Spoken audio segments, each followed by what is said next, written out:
Alright, what's good, YouTube? Gonna be doing some more Minecraft on Bazzite, Bedrock specifically. Let's see, there we go.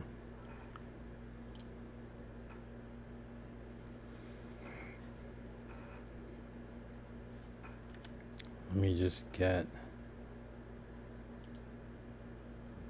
stream up.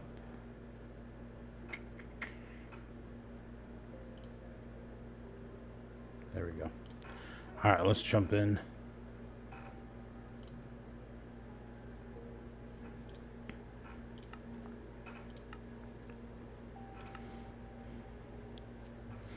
Get my headphones.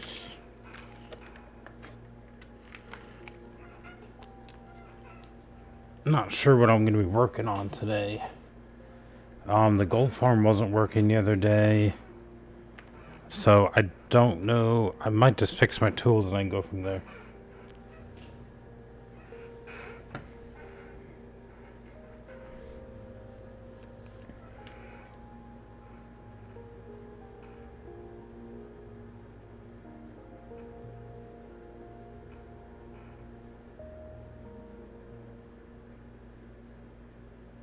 Not sure if I go to my creator dashboard, if that would show the stream, because sometimes I don't really want to have it up on the other screen just in case it actually gets unmuted. Oh, I forgot I have to hit that. Oh wait, I don't have any iron on me, do I? There we go.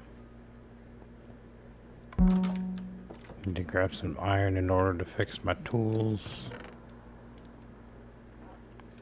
No, I don't need all the coal. Keep the gunpowder, but I don't need the flint. Just, yep, there we go.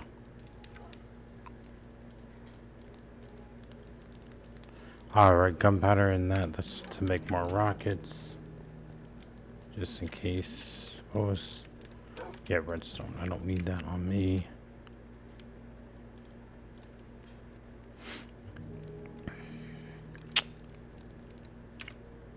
Emeralds. Don't need that. I feel like I'm always carrying way too much stuff. But I guess it's just the way Minecraft is.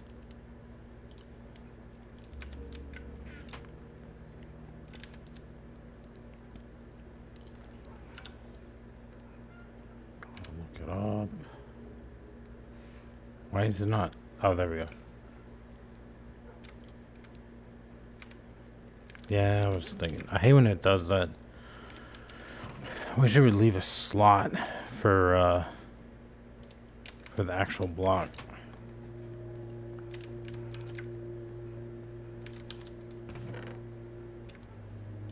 Probably should AFK the iron farm again. I'm getting low on that. I'll bring this with me. I think I'm gonna go to Poem's place. Hang on, let me look at the volume. I think the volume's fine. I think I'm gonna turn the music though down just a little bit because I turned it up earlier. That's probably good.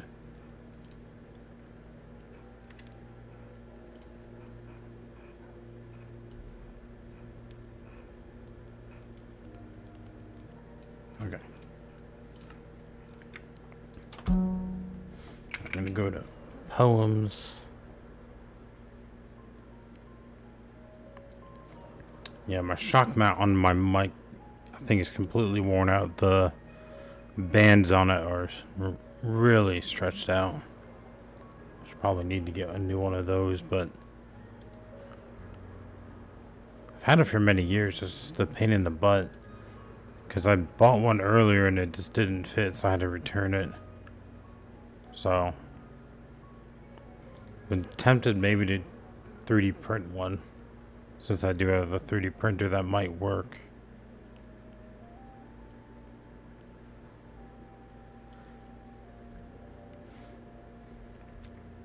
But yeah, I can't get like the mic as close as I want in my face, so it's like it's picking up some excess noise around me.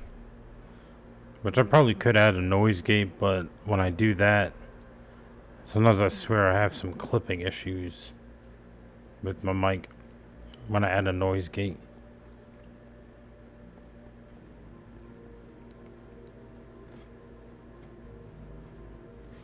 Let me fix these tools.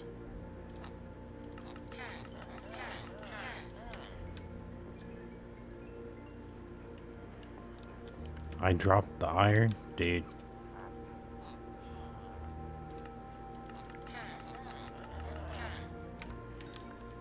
There we go.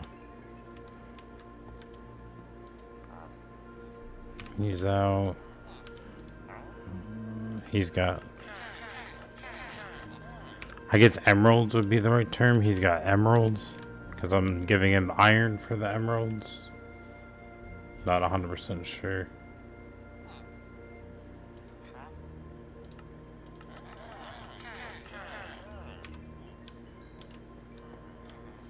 I don't mind doing it this way to fix my tools. It just seems like it takes forever.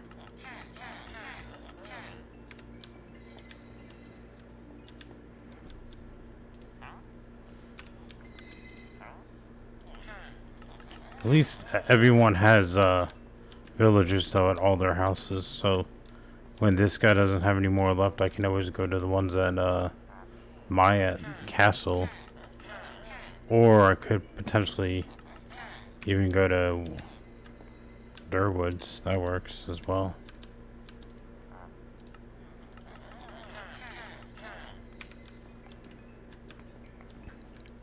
That's where I sell more XP things there. I guess yeah, let me start trading the emeralds. Oh, I knew it. I knew I was gonna drop all the emeralds.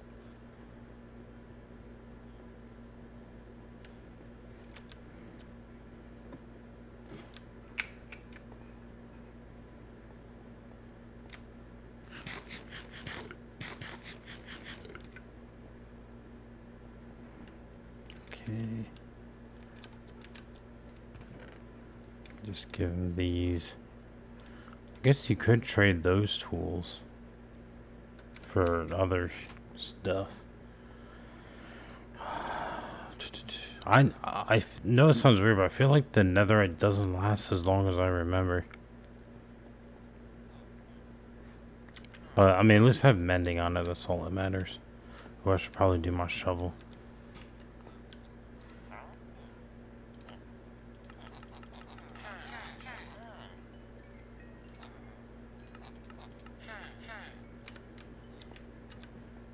That's probably good enough for now.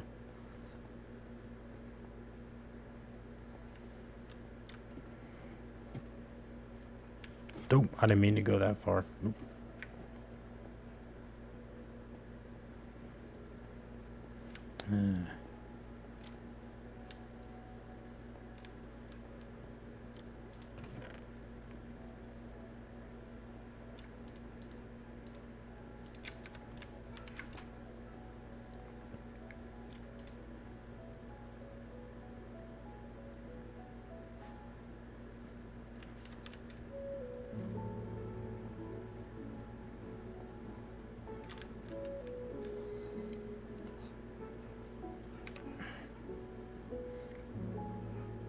Ooh. I just realized I spelled something wrong.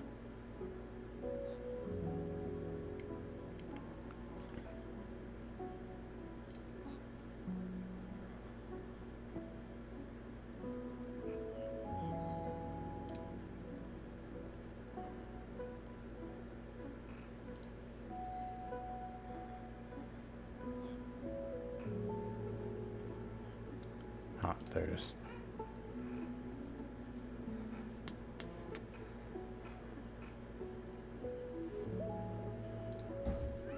Here.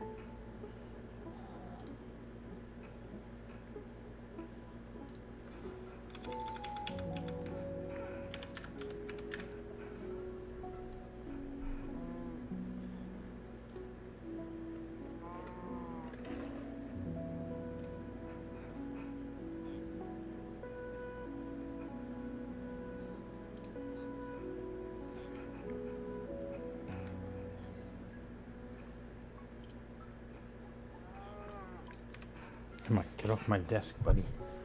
Ugh. I don't know what it is with my cat. He has an obsession with plastic. Like, anytime he sees plastic, he instantly has to, like, lick and chew on it. It's just really weird. Alright. Fix my tools. Good to go.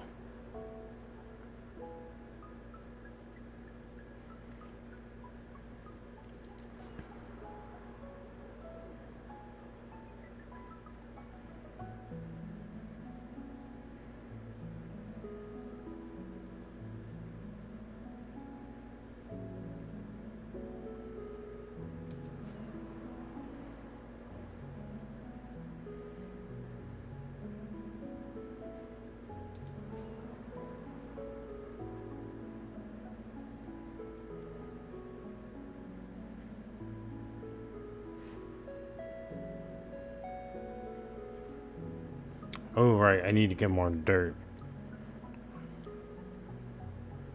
I got a decent amount last time. Okay, here's my shulker box. Both of them. Okay, good. Okay, I did fill both the shulker boxes. Alright. Couldn't remember if I filled them both.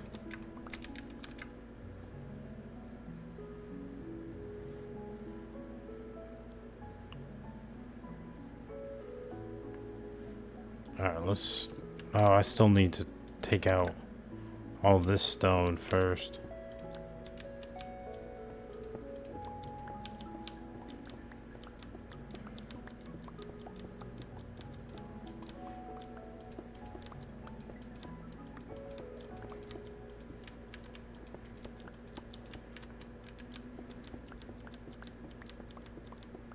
Yeah, I think I may have taken on a really big challenge with this build.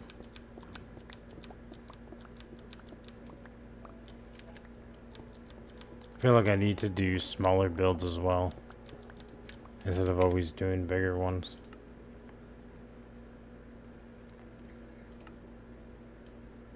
Music is still a little loud. I don't mind listening to the music, it's just sometimes it gets really loud. And if I'm just chilling, playing by myself, I don't mind. But like if I'm streaming or something, it gets a little too loud.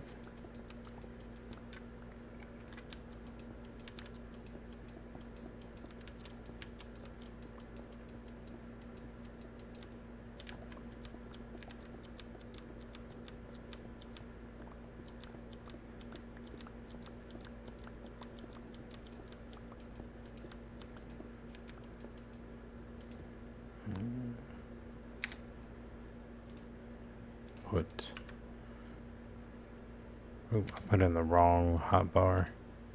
There we go.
Yeah, I'll do this area too.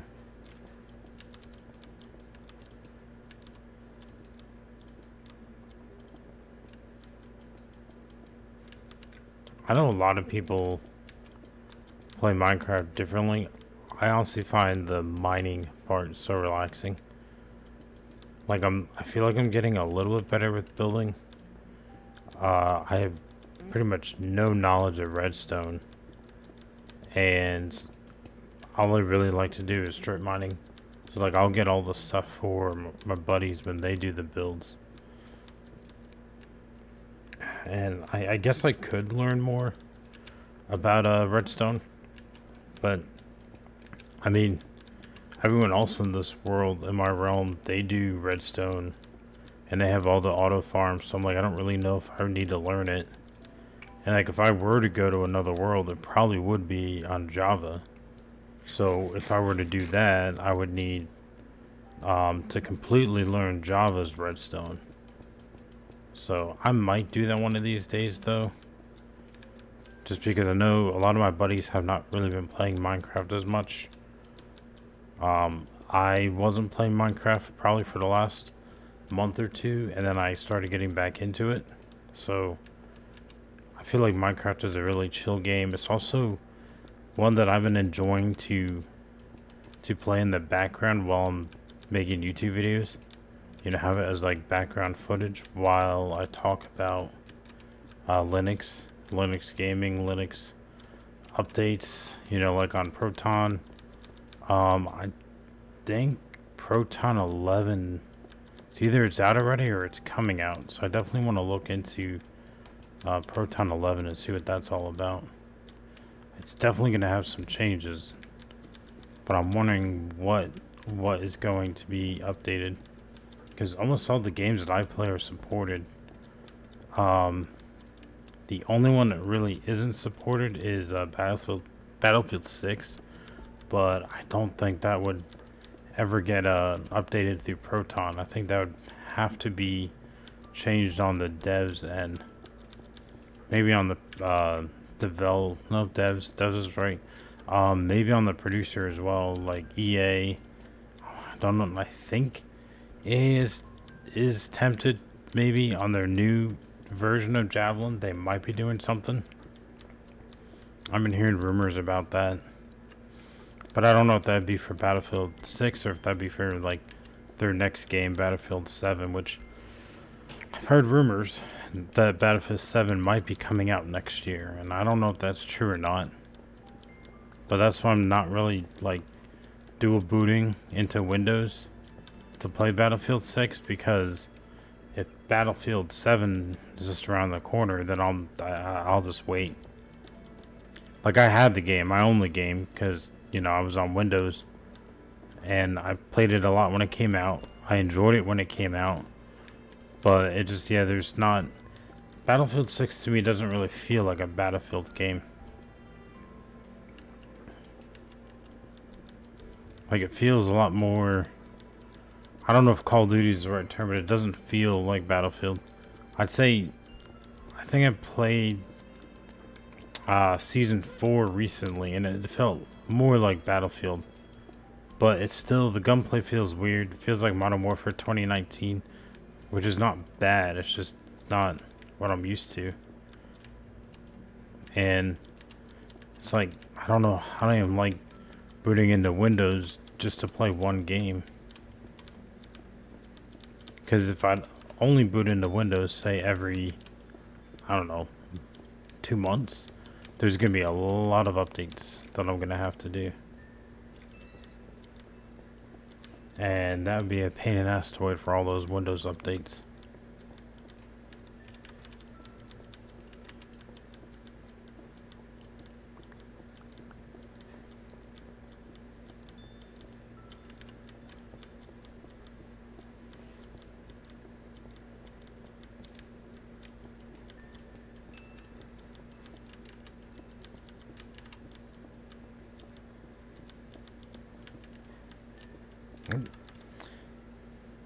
Something I do not like about the netherite pickaxe, or maybe it's just the angle of my mouse, but I swear I always hit the ground way too often. Oh, I see a creeper. Another creeper.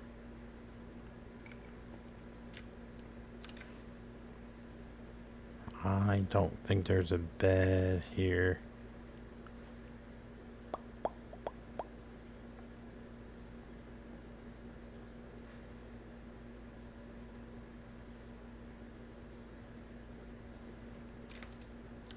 too far away. There we go.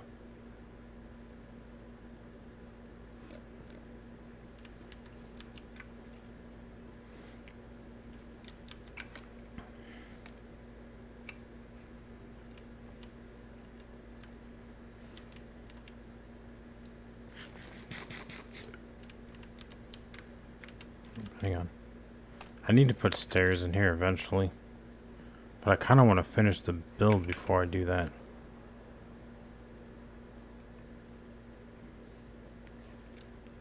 But I feel like if once I finish the build, then I probably won't put the stairs in. Like, I wonder how many other people do that, where they start a build and then they don't really decorate the interior. I feel like that's probably like 90% of Minecrafters.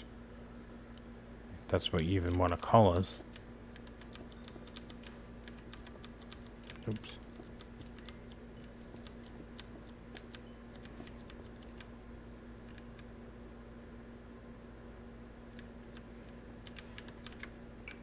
Oh. There we go. Alright, I want to go ahead and grab some water real quick. Let me just get to a safe area so I don't die.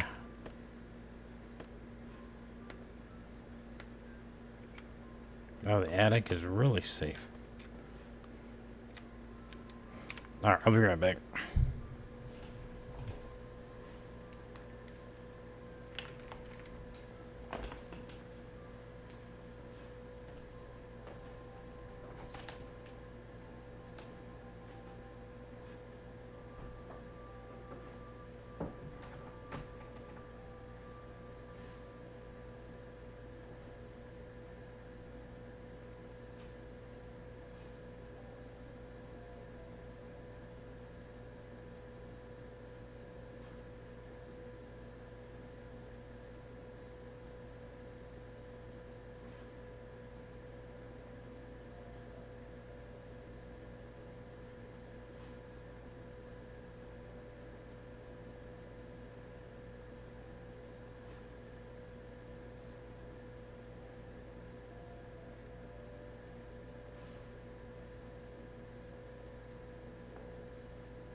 Alrighty.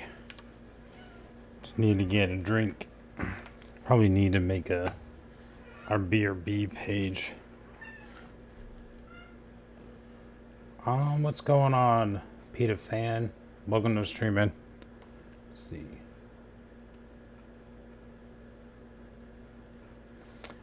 I have not had any screen tearing in KDE.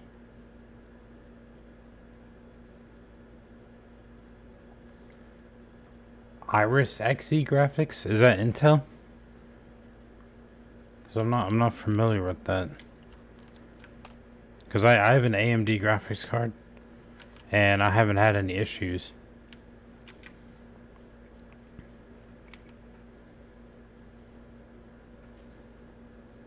I don't know if you have maybe the wrong refresh rate set. Like if your monitor is supposed to be, I don't know, like 60, and you have it set higher or lower. Is it? I kind of wonder if it's screen tearing for gaming specifically, or if you're just like while you're using it, you know. Because while using it, that does seem like a graphics card issue.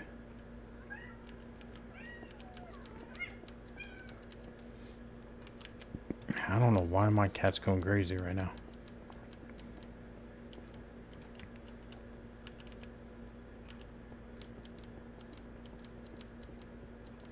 Oh, that is a big cave below me.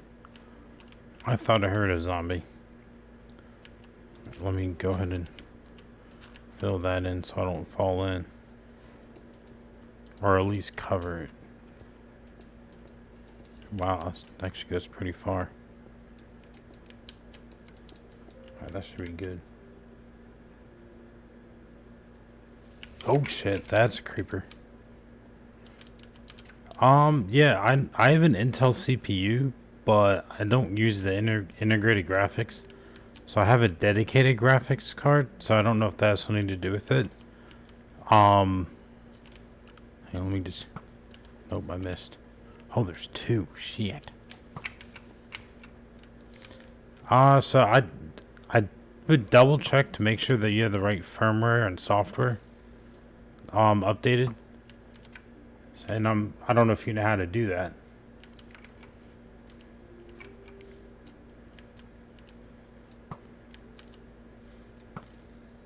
But I do know Intel graphics cards in general aren't the best for I need to go to sleep. For Linux. I know they've gotten better over the years, so it's the same with NVIDIA.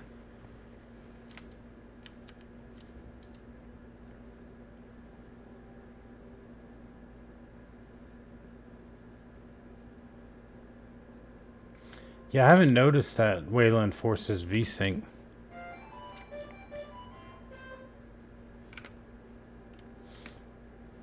I mean, I do have a 240 hertz monitor, so I don't know if that might be why I don't really notice VSync.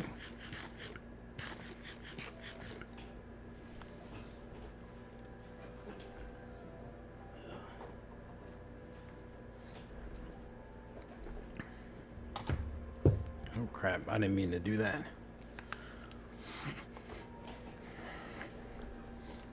I need to go put that torch back up.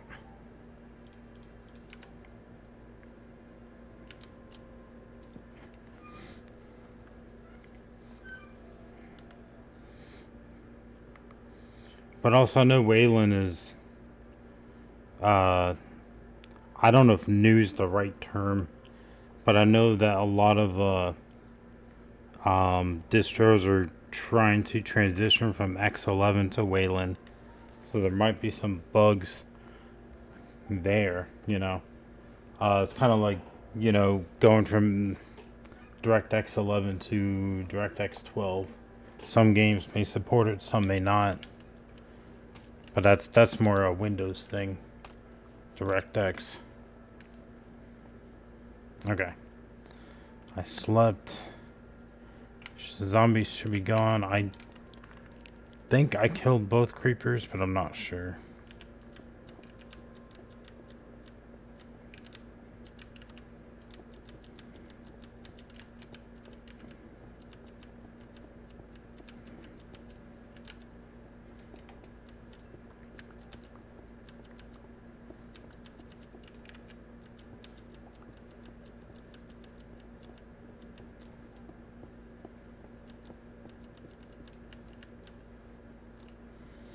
But sometimes screen tearing, or not necessarily screen tearing specifically, but if you're using integrated graphics, you also might be kind of low on RAM.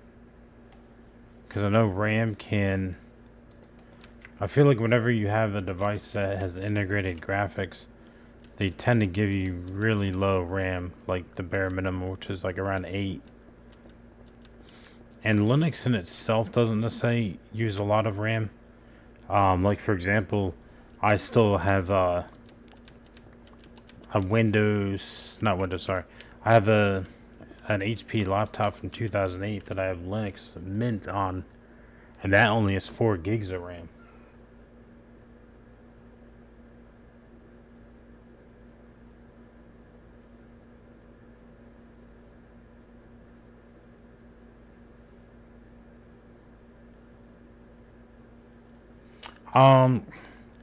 Yeah, so it sounds like the dedicated graphics is either not strong enough to run.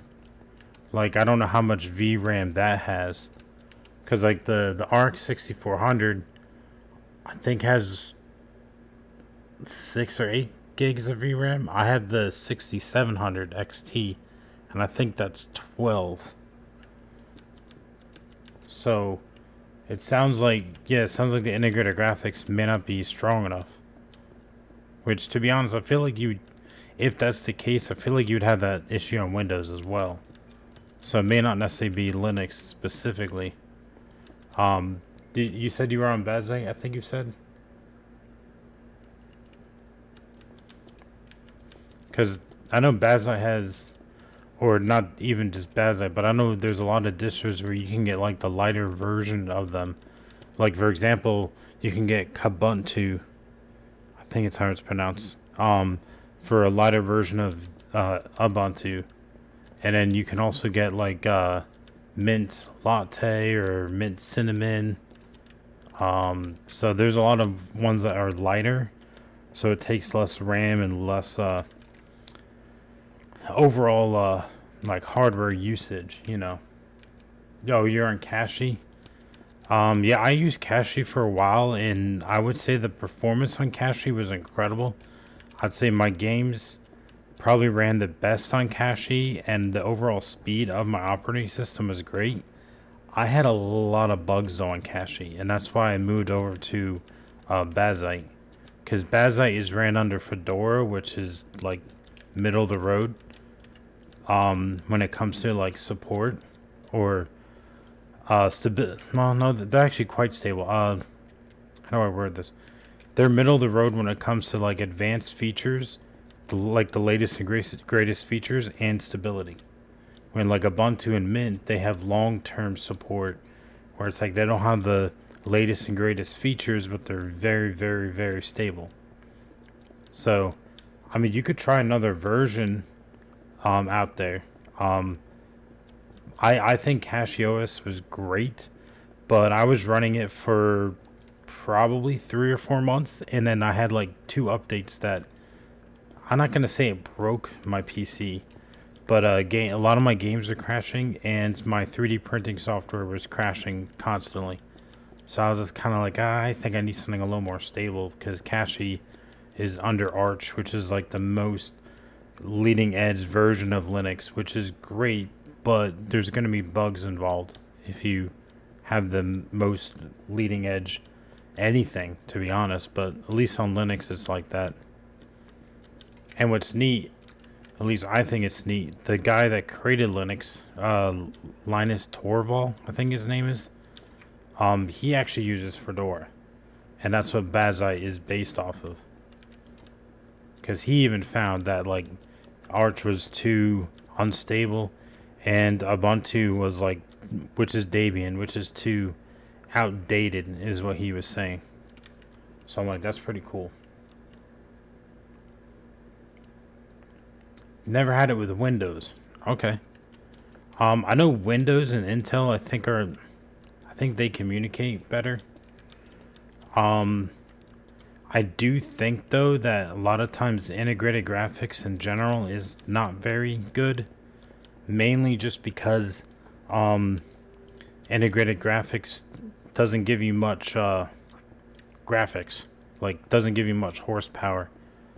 So it's, integrated graphics is mainly just for um, it's mainly just for like everyday use. So you don't have to worry about like having an external monitor. It's pretty much so you can use it for PowerPoint, Excel, Word. Yeah, integrated graphics is not made to game at all. Like obviously, there's probably some integrated graphics out there you can game with, but yeah, it's not really made to game. But I like anyone probably that would tell you in the Linux world, Linux is getting there for gaming. It's not. I don't know if it's quite at like Windows 7 levels. I don't know what would be the best comparison. Because they're still running compatibility layers, Windows compatibility layers in order to play games. Like, not many games are actually native on Linux yet. I know CS:GO is one. Team Fortress is another one. Dota is another one. Those are actually native. So, yeah, I think it's the integrated graphics part, which AMD doesn't have any integrated graphics that I'm aware of, which is kind of interesting. Actually, no, hang on, they do. They do the G series for AMD. So I mean, there might be some posts on Reddit. You know, if you know the specific Intel graphics chip that you have, you know, there might be people on Reddit that have the same thing that you have, either the same Intel graphics chip or the same laptop, and they might be more knowledgeable about it. You know, I'm just going from my experience.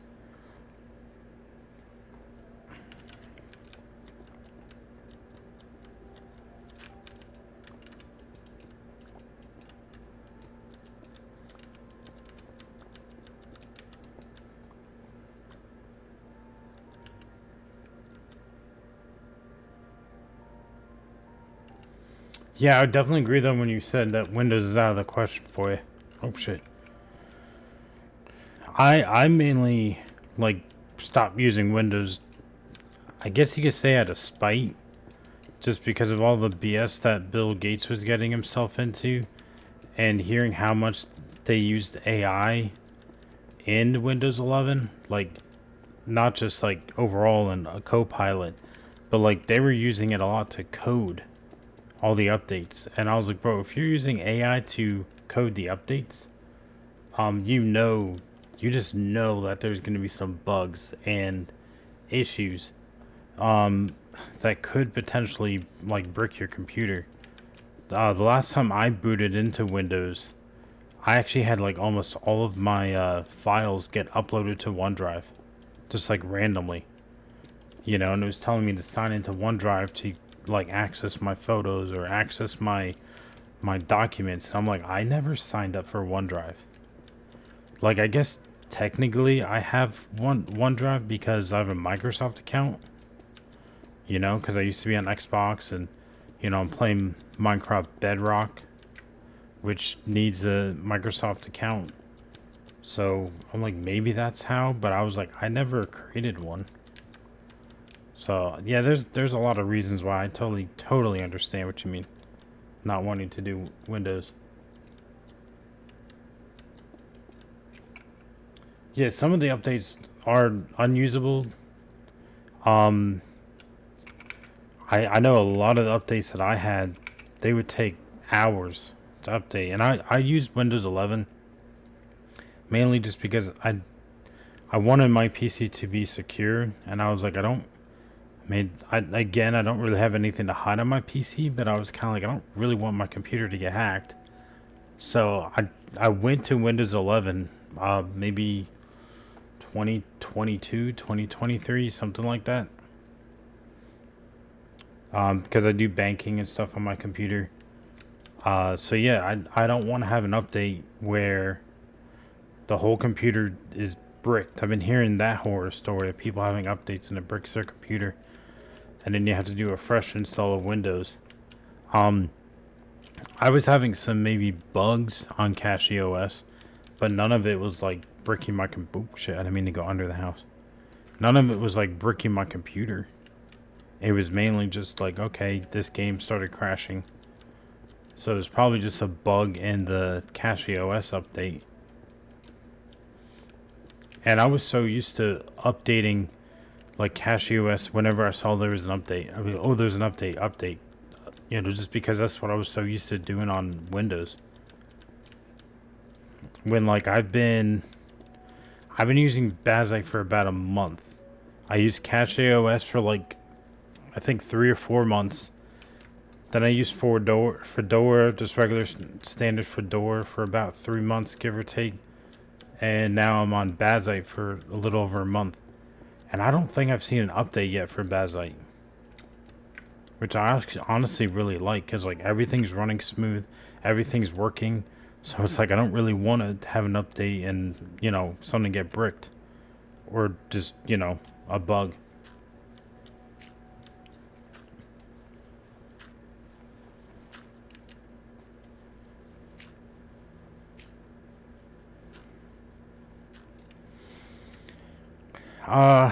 I'm trying to think for the integrated graphics. I feel like all the firmware, all the updates would be in the kernel. I know you can go to the software manager and make sure that like any additional drivers, like sometimes if you're using an NVIDIA graphics card, you have to check for additional drivers to make sure that it installs the NVIDIA drivers. So there might be something that you just haven't installed yet, you know?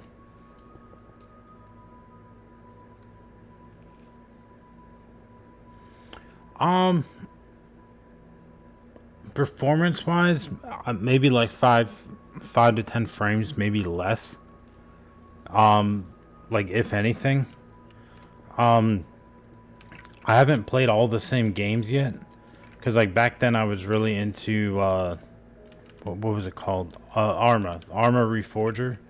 I was playing a lot of that game back on Cache OS, and I haven't played that game yet. But like CS:GO was running great. Minecraft running the same. Like I don't have the I can't do the overlaying like you can on Steam, but like I have a 240 hertz monitor and I have it set at default 1080p, and I probably am getting at least 200 frames, like on both Cache and Bazzite. You could maybe look online and see which one's more compatible for your integrated graphics.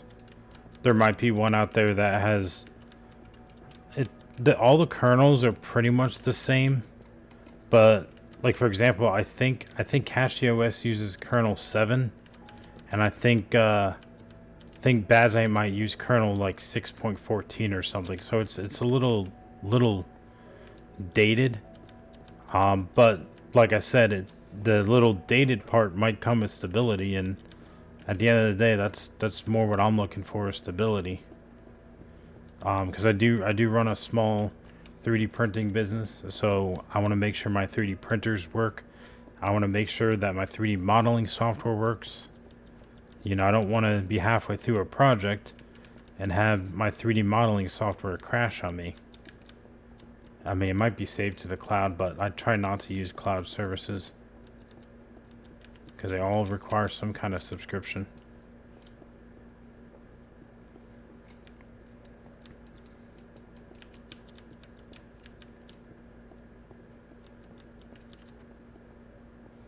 But yeah, I know Intel. I don't think Intel necessarily has issues with Linux, but I know Intel is not as friendly with Linux compared to what it is with Windows. And also, I know something that I find so frustrating, and the reason why I want Linux to grow so much is because like almost every software and every piece of hardware out there like is only really made for Windows, because Windows has a massive monopoly. They don't really have a competitor. So it's like more people that move to Linux. Hopefully, that means people will start making better software for Linux and also make their hardware compatible. Like, I was kind of surprised that my Logitech mouse worked on Linux, you know?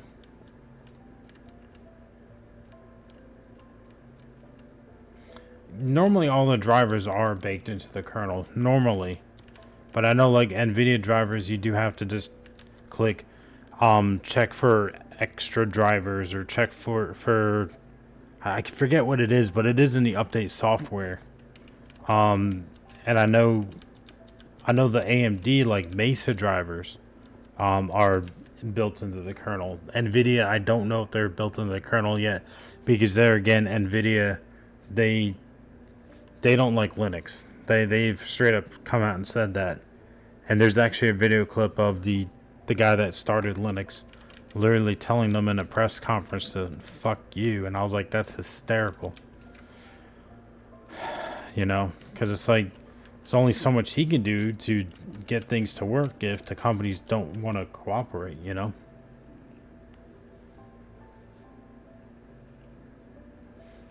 Yeah, I definitely agree. AMD has been great for me so far too. Um, I had a GTX 1080. I think it came out in like 2015, 2016, and I got it a couple years old. And I was on Windows at the time, so like I didn't even think anything about it. And I was kind of like, you know what? I don't really want to pay Nvidia prices, because I was looking to update, and I was like, you know, I've been hearing some really good things about AMD. I had an AMD CPU at the time, so I was like, oh, I kind of want to give them a shot. And I saw the 6700 XT going for a good price at the time, and I was like, I'm going to give it a shot, and I love it. It ran great on Windows, and it's been bulletproof on Linux. Like, I'd say I don't even have to set things up because the drivers are right in the kernel.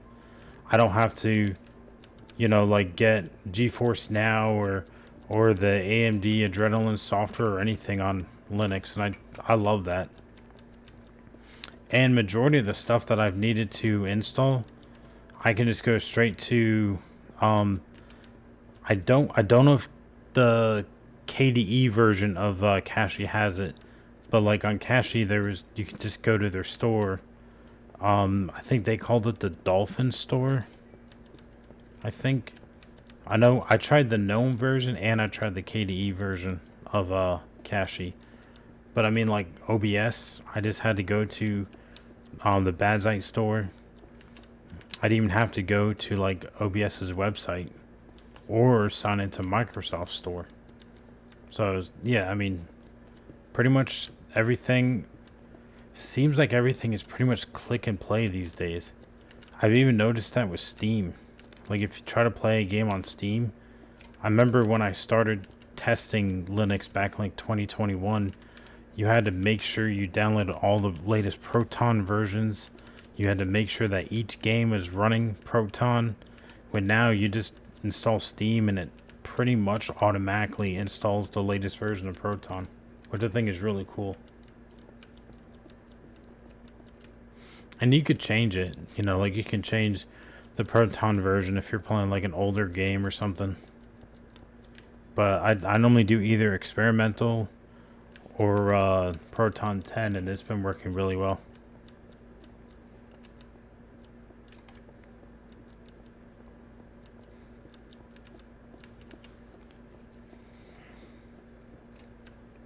But I mean, I don't really play like graphics intensive games. I mainly just play, you know, chill, relaxing games. I used to play a bunch of Call of Duty, Apex, Battlefield. I'd probably say the two most competitive games that I play is probably either Marvel Rivals or to do CSGO. Those are probably like the two that I still play. And I haven't tried Marvel Rivals for a while. I might actually look at one of their updates. Because this is neat when they add new characters. Like, I really liked the Gambit character on Marvel Rivals. I think he was very hard to play, but he was fun. It's also really cool when he got his ultimate, the voice comm, his call out. I don't know the exact wording of it, but it was always really cool because, like, when it happened, you're like, oh shit, I'm about to get killed.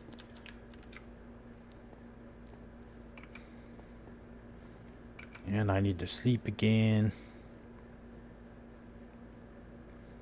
Don't have a bed on me. Wait, did I? Yeah, I got rid of it.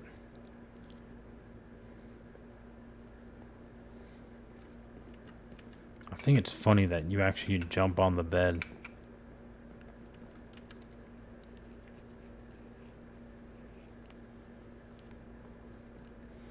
Hey, what's going on, crazy old man? Good to see you, man.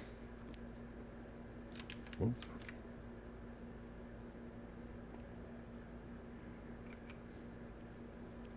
Oh, that was a big spider. I'll eat some food.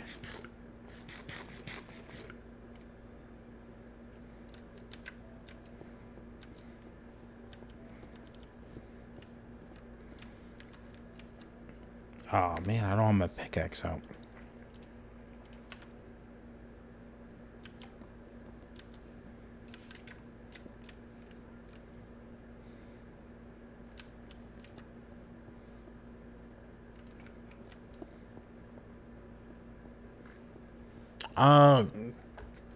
Crazy old man, you use, I think you said Davian?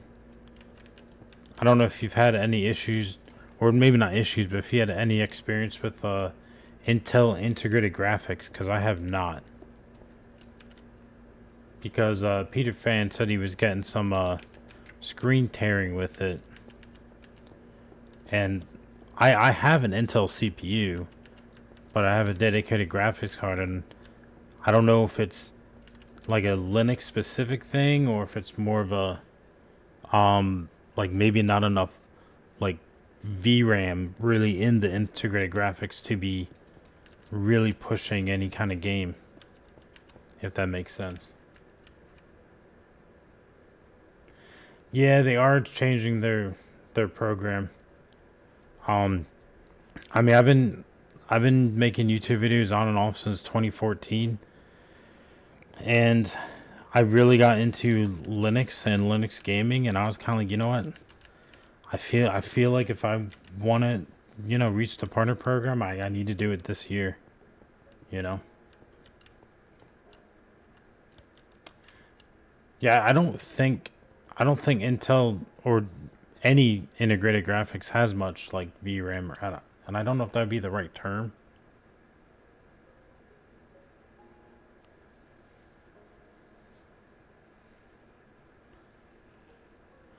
The 60 hertz monitor, I know when I first got into PC gaming, I had a bunch of screen tearing, and it was because I had a 60 hertz monitor, but I was getting more than 60 frames, if that makes sense.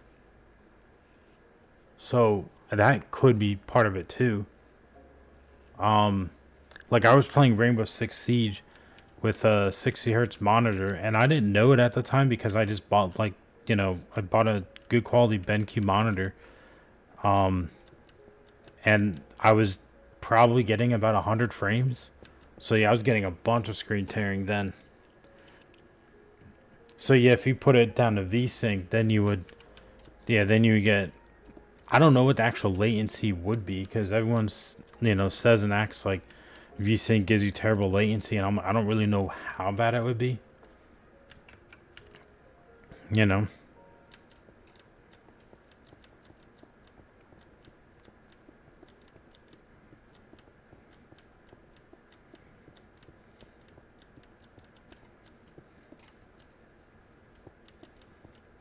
But of course, like when I started playing Rainbow Six Siege, that was my first ever PC game. Other than like, you know, Counter Strike and stuff like that. I used to play Counter Strike on my old laptop back in the day, and then when I built my first PC Rainbow Six Siege was the first game that I played on it. And it was actually the first game that I learned mouse and keyboard on back in 2015, 2016. Bro, it took me like a year and a half to get used to a mouse and keyboard. It was insane. Because I did play some games on my dad's computer growing up. Like some old Spider-Man games and stuff. There was a Spider-Man game. There was a baseball game. Oh, I forgot Roller Coaster Tycoon. That could be a fun game to stream. I mainly just do Minecraft just because it's really chill. But yeah, Roller Coaster Tycoon could be fun. I don't know if that's on Steam or where you'd have to buy it these days. It has to be. I swear it has to be on Steam, though. I feel like everything's on Steam. I have been tempted to try the new one, though. The Planet Coaster, I think is what it's called.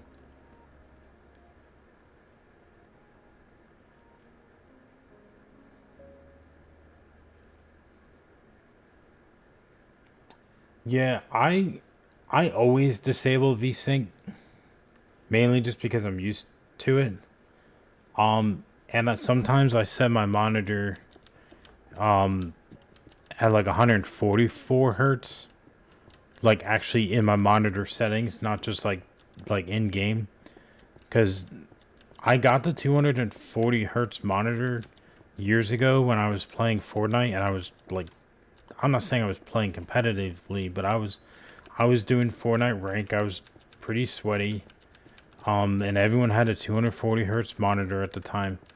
And whenever I was playing Fortnite and it was going over 200 frames, it actually made me feel sick. Like I got really bad motion sickness doing that. So it all depends on the game. Sometimes I'll go into my monitor settings and I'll actually turn it down to like 144 and just match it in game. I don't think I can do like 165 because I wouldn't mind just keeping it under 200. But yeah, Fortnite at like 200 and plus frames, it was nauseating. I don't know if it was the actual game or if it was just how I was playing, but yeah, it was not fun. I was like, nah.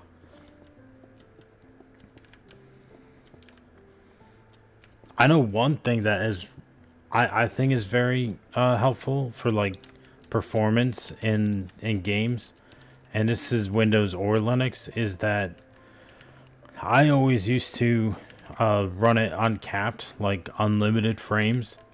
But I've heard a lot of people say that it's better to match the frames.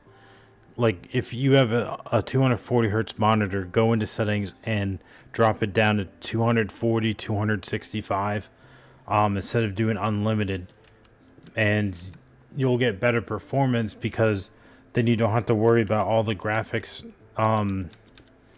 hardware, all the, I don't know the right wording, but you don't have to worry about like the overhead of like if your CPU or GPU hits like 300 frames, that's a lot more performance hit than trying to hit the 240 that your monitor is.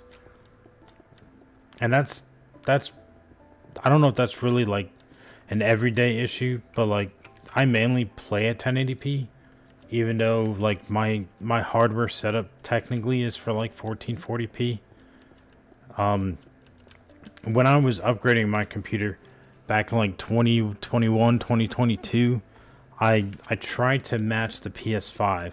Like I was like, I want to match the PS5 specs because it's like I want this computer to last me 5+ years, pretty much like the lifespan of a PS5, you know. And I feel more comfortable playing at not 1440p, at 1080p, because I bought a 1440p monitor years ago, and I don't know, just it gave me a bunch of headaches, and I don't know if it's like the coloring or what, but I was like, I'm not a big fan of 1440p. I think it's because it made the text so small, and it's like I'm I mean, I know I wear glasses, but it's like I don't want the text to be so small.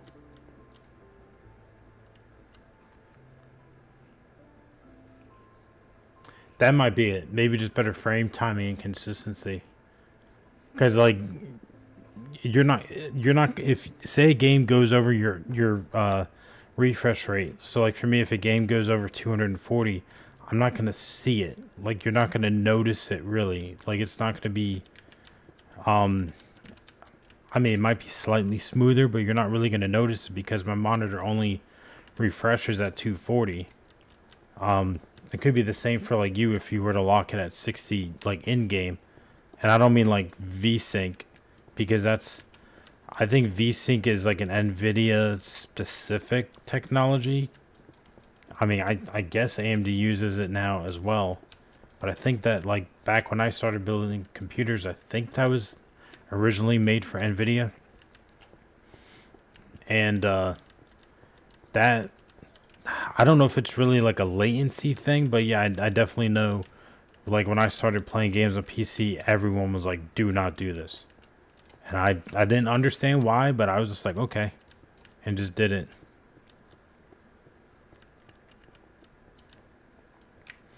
But yeah, stuttering and screen tearing is, oh my goodness, it is so terrible when it comes to immersion. I find this really interesting. I feel like I actually have better performance on Minecraft Bedrock on Linux than I do on Windows. And I don't know if it was because I was on Windows 11 or what, but I think I said it in the last stream. I was getting a lot of like stuttering whenever I moved my mouse really quickly. Like right there flying, I bet you I'd get like really bad like micro stutters. But I only got it on Minecraft. I didn't get it in other games. So I didn't know if it was a Minecraft thing. Like I thought it was my mouse. You know, I thought I had a like cat fur or something on mouse. I actually like tore my mouse apart and cleaned it. And it still didn't do anything. Hey, I appreciate that, crazy old man. I feel like when I say your gamer tag, bro, I just have to say it with like a twang. You know, like with a thick southern accent. That's why. It's because it's single core. Okay. I thought that was more of a I thought that was more true for the Java version.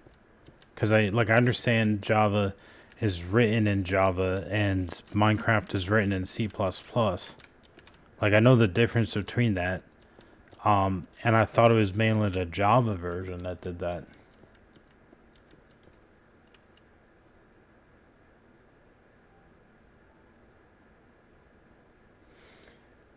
So it processes it right when the monitor refreshes.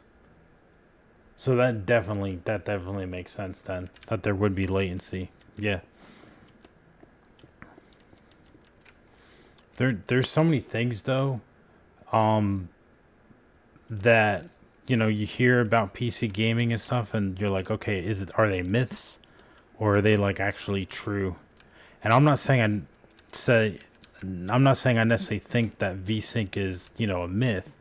It's just kind of like I didn't really understood the whole like gravity of it because like, bro, I used to play games on a CRTV.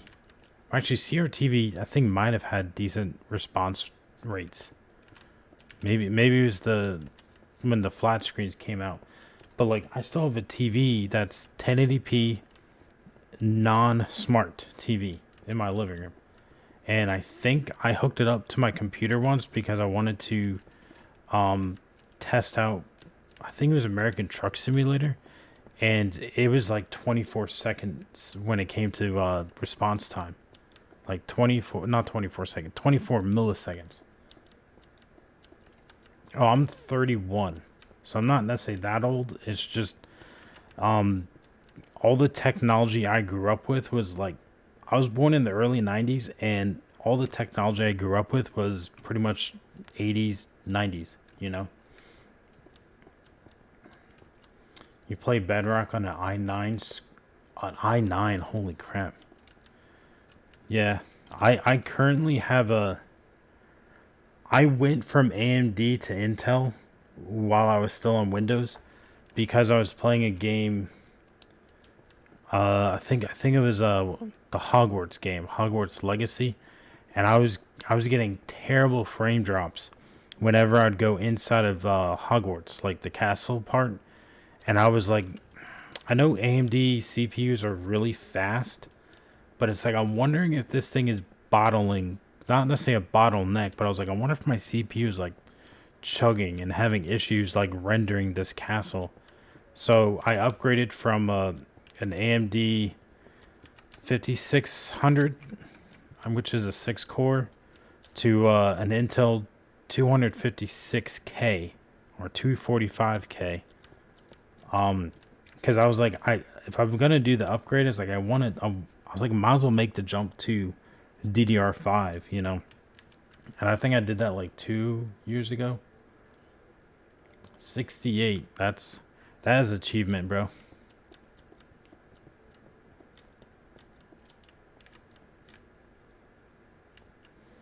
But yeah, I mean, my first console that I had was the NES.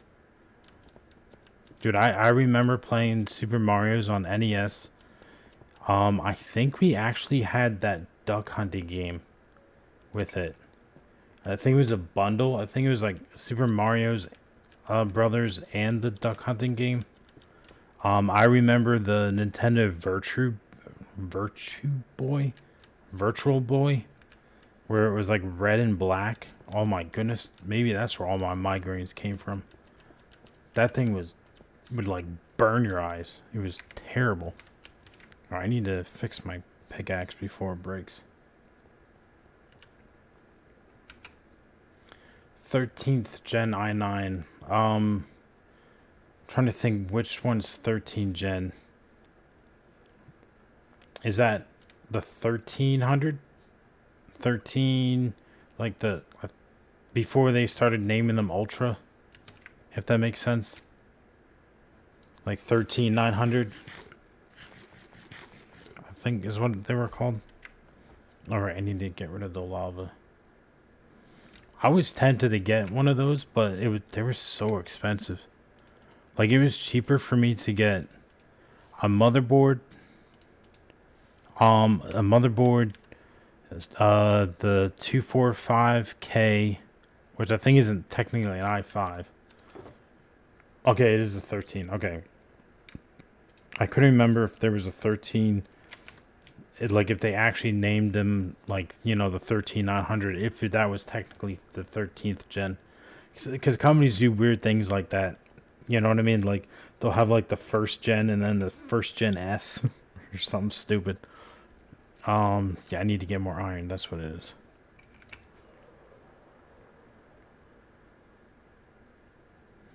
But yeah, I was looking at getting the last one on the DDR4 platform. And I can't remember if that was the 13700 or if that was the 14700 K. I think it was the 14700. And I wanted to try that, but I was like, man, if I'm going to put all this money and it still be on DDR4, and then I'm going to have to upgrade in like 2 or 3 years to DDR5, I was like, screw it. I'm just going to go to DDR5. And I think I did it at a good time because I did it before all the RAM, I don't know if crisis is the right term, but all before the whole RAM shortage and price gouging, you know.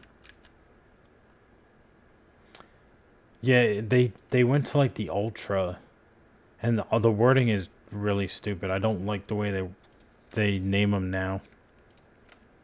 But I mean, I guess as long as you know which one you're getting. Okay, I need to get more iron.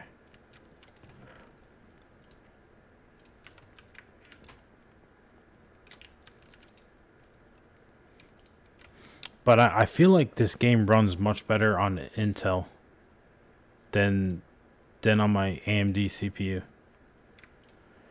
I think games in general seem to be running better on my Intel CPU than on my AMD one.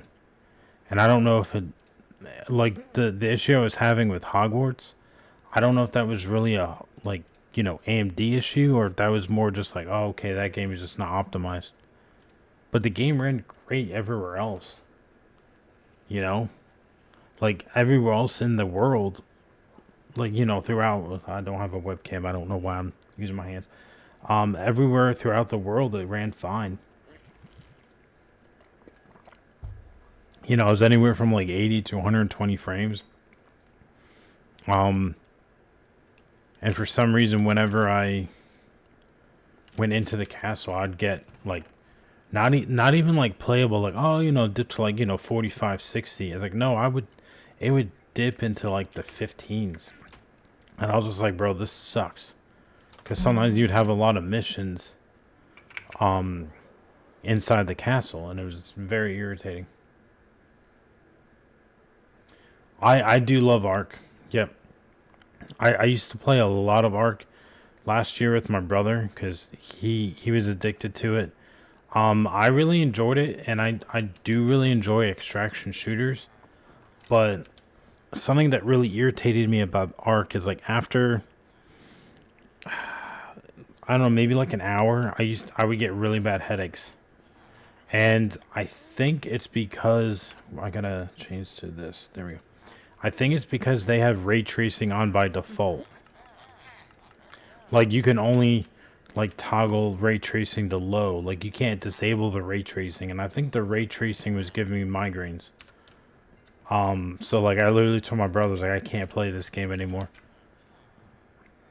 Which sucks because like he really only plays that game and Battlefield 6, and I can't play Battlefield 6 on Linux.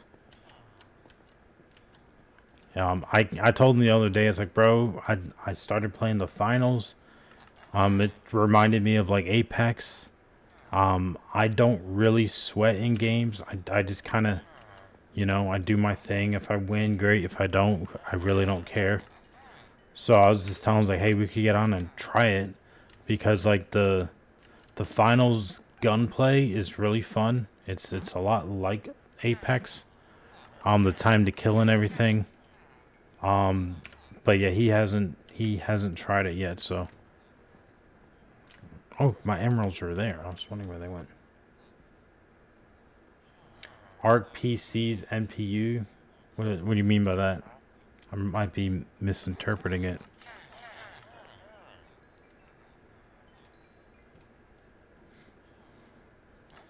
Okay, 1, 2, 3, 4.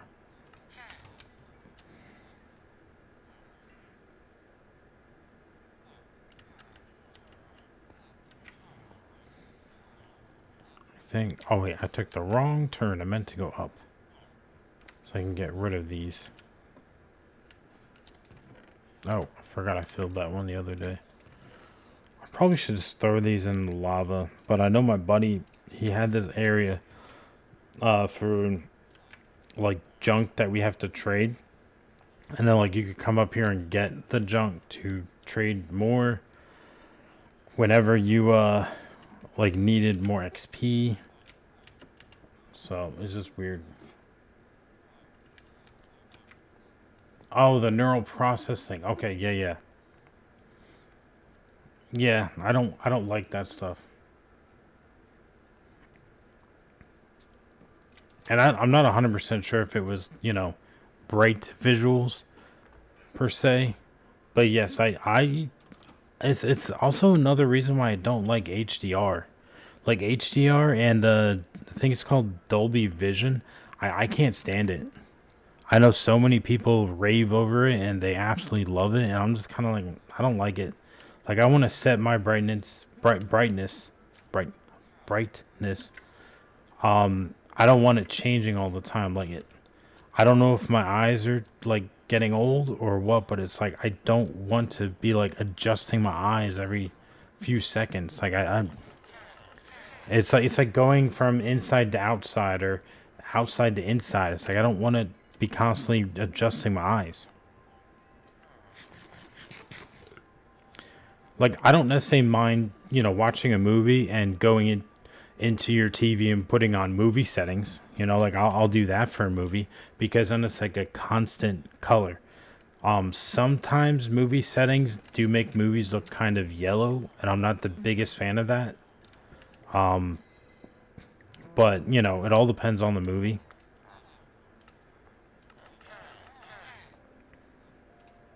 Like I know a couple years ago, I I moved into my grandma's old apartment, and she was still using the first TV that my parents bought.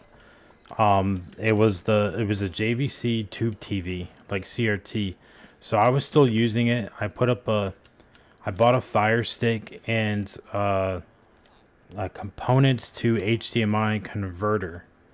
And when that TV died, I bought a TCL smart TV. And I don't know if you know, there's a technology out there called PWM. It's pulse width modulation, and it's what controls the pixels to turn them on and off. Go away, you stupid villager.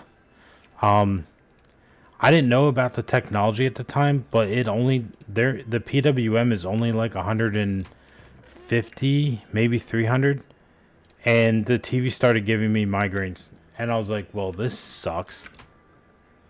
It would like give me migraines and make me kind of dizzy, and it's like I bought it for like $250, and now I can't use the TV because it makes me dizzy. And I literally told my brother, I was like, hey, if you want it, you can have it.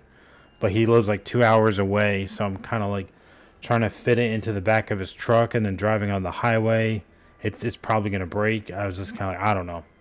But yeah, apparently my eyes are very sensitive to like sudden changes to light and stuff like that. So yeah, I hate HDR.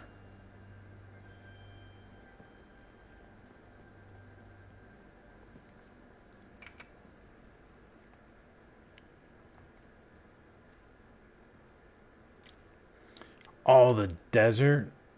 Ooh, the desert, right? Like the desert biome, like in Minecraft. Yeah, I don't know if it's like vertigo. Like I don't know if it's because I don't know if I've had like a full blown vertigo before, where you actually get like the crystals in your ears. But I know as a kid, and I think almost everybody's had this issue, growing up. But like, oh, I should probably grab some more food. But like I had multiple, maybe even dozens of ear infections as a kid. So like I would constantly I had to get my tubes replaced a couple of times. I think that's what they're called, like the tubes in your ears that would drain all the fluid. So yeah, that might also be what causes some issues. But I was so pissed because the 65-inch TV was beautiful, bro. Like I watched so much football on it. I watched so much soccer. My brother and I are really big fans of Arsenal. Ever since we were kids, we've watched Arsenal. So I loved watching the Premier League with my brother. And it's just like, yeah, it sucked because that TV was so good. For sports and movies. I wasn't the biggest fan of it when it came to TV shows. Because I swear, I'm a huge fan of The Big Bang Theory. I know a lot of people are like, "Oh, it's not that funny of a show," and it's like, well, it's my humor, because like I'm a nerd. Like I'm not smart as them, obviously, but it's like I'm maybe more of a geek, than a nerd. But I've always enjoyed that kind of humor. And watching The Big Bang Theory on that TV, it looked like everything was zoomed in. Like I wasn't the biggest fan of it for watching TV shows. But it was great for movies and for sports. So yeah, it sucks. But right now I'm using like a 40-inch TV in my living room, and it is so small.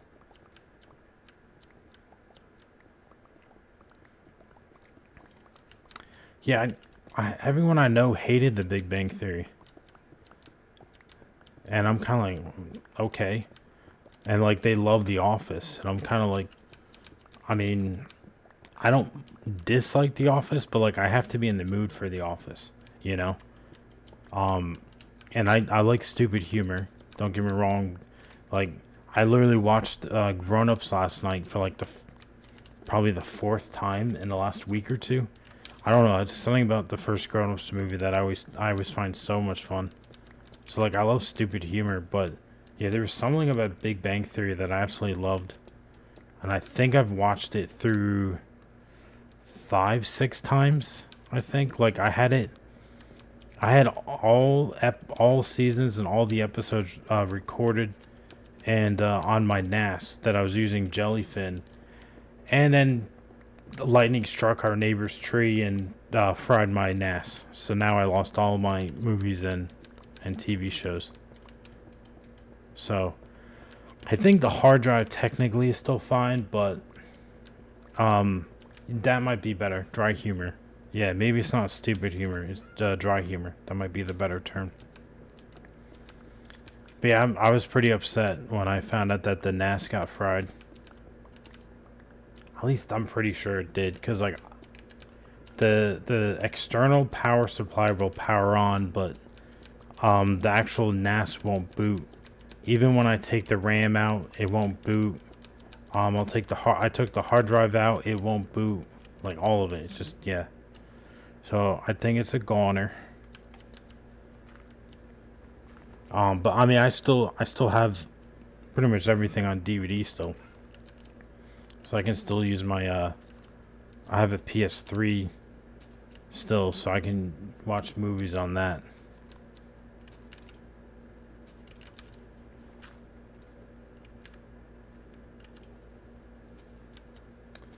Yeah. What I pretty much did is I like to go thrifting. My mom and I actually went thrifting today, and I love going to thrift stores and finding DVDs.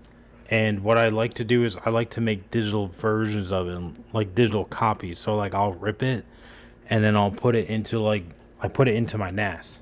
So like I still have like the physical copies, but sometimes I'm lazy and I don't like to go get the DVD and put it into my either my PS3 or my Blu-ray player, and I just like to boot up my Jellyfin server, you know.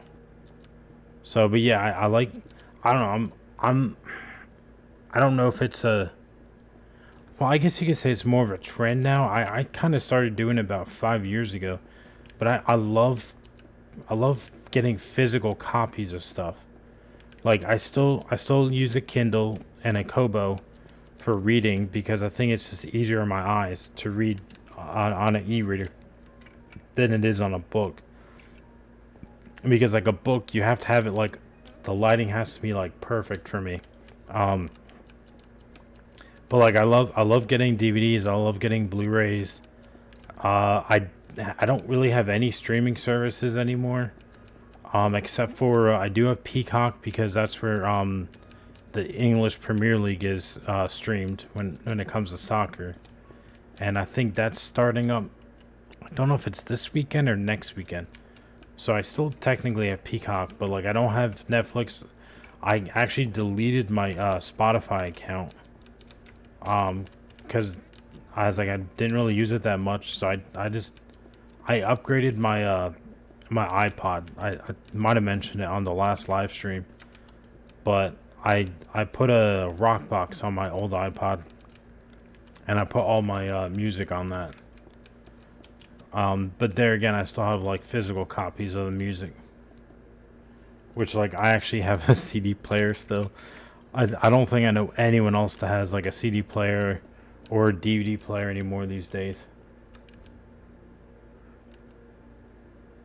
Yeah, like so, I I got a I bought a DVD player years ago. Uh, I think it was a DVD player and kind of a smart DVD player, because it had Netflix and Hulu like in it or on it. Like I don't. So it was kind of smart. So I was like, oh, I'll just get that, and I didn't know it was a Blu-ray player either. So I was like, okay, that's cool. And then when I moved into my grandma's apartment, I found that she had in her closet she had uh, a VHS DVD combo player. So I started buying VHS, and I have Toy Story 1 and 2 on VHS, and then I also have Home Alone 1 and 2 on VHS. So, and I mean, these are the stuff that I found like at Goodwill. So, yeah, I I don't know. I think it's cool like to get old copies of stuff like that.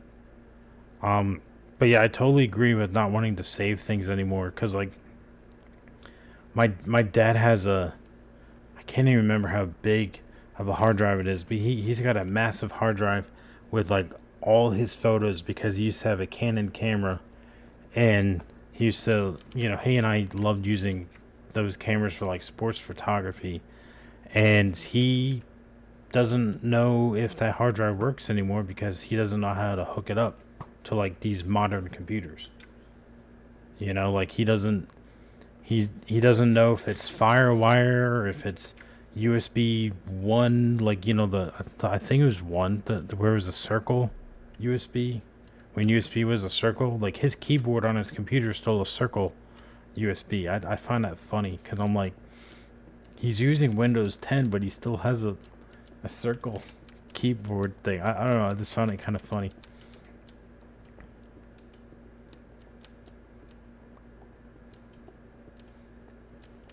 But yeah, so he's got all those photos and stuff on that hard drive, and like he doesn't have access to it because it's on the hard drive. And they're all probably like, I don't want to say useless photos, but they're probably just stupid photos of like when we went to like sporting events and stuff. Maybe me or my brother playing soccer. Like it's not really that big of a deal, but I just find it funny. I'm like, why don't you like try to hook it up to your computer? He's like, oh, I think it's FireWire, and I think FireWire is only on Mac. And I'm like, Dad, we use this all the time on Windows XP.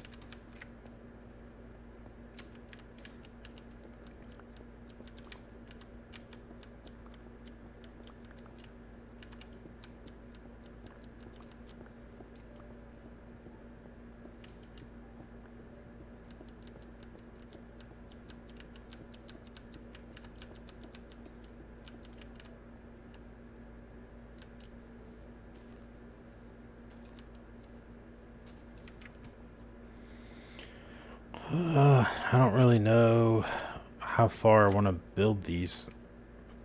I think I need to figure out other things to build because I say it all the time, but I build too big for my britches. Like I see this massive picture in my head, and then I get like halfway through it, and I'm like, nah, I don't want to finish it, bruh.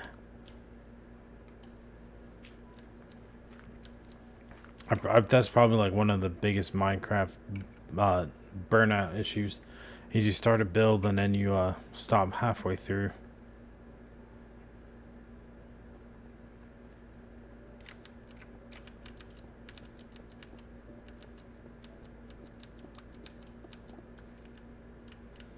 I'll keep the gravel there.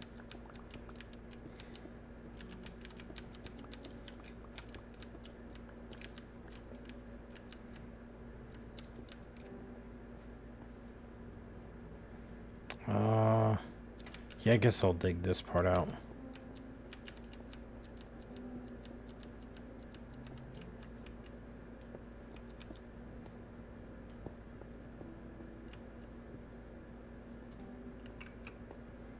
The best host? Well, I appreciate that, man. I find it kind of weird that, I mean, I know I'm just like a socially awkward person in general. But it's like every time I make a YouTube video, and don't get me wrong, I love making YouTube videos. I get nervous every time I record like the commentary, whether it's a live commentary or like a voiceover. But like I streamed on Mixer for like 2 years, then I streamed on Twitch for like a year or two. I don't know. I feel less socially awkward when I do live streams than I do with voiceovers. I don't understand why that is, but it's like I feel like doing live streams and YouTube in general just kind of helps with like anxiety, um, social anxiety. I feel like it definitely has helped me come out of my skin, my shell. Yeah, introvertness, whatever, like you want to call it. It's just like I feel like doing these things. The thing is, it's more than just like, oh, I want to make money on YouTube or something like that. Like I think it actually kind of helps a lot of people when it comes to social anxiety, or just like I think a lot of people have creative ideas. Like dude, I started watching this woman that what she does is she goes thrifting, and then she makes like clothing out of the stuff that she thrifts, like, and she stitches it together. And I somehow she popped up on my feed, trying to hit the 4K watch hours, and I was watching her stream before I went to live, and she made a really cool button up and down shirt with a Dr. Pepper logo on the back.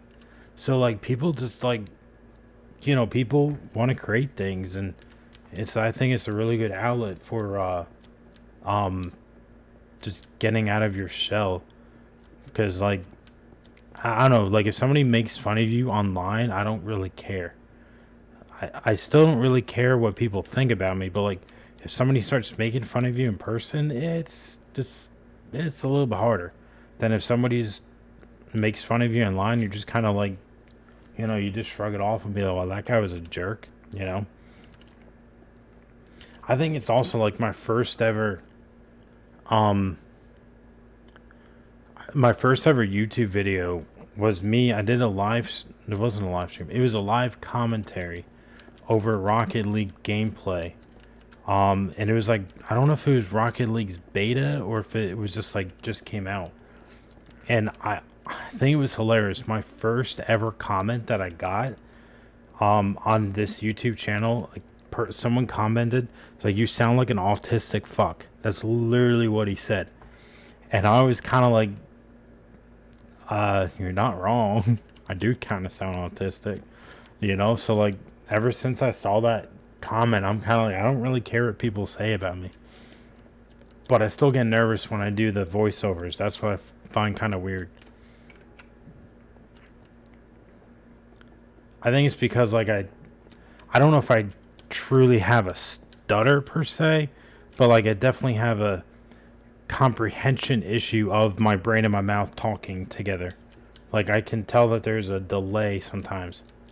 So it's like when I'm trying to do the voiceover, or I guess voiceover is the right term for like the video, it's like I kind of want to do it in one take, so I don't have to do like multiple splits or a bunch of editing, and I'll just completely like have I call it a brain fart. Like that's what my dad and I call it. We call it a brain fart.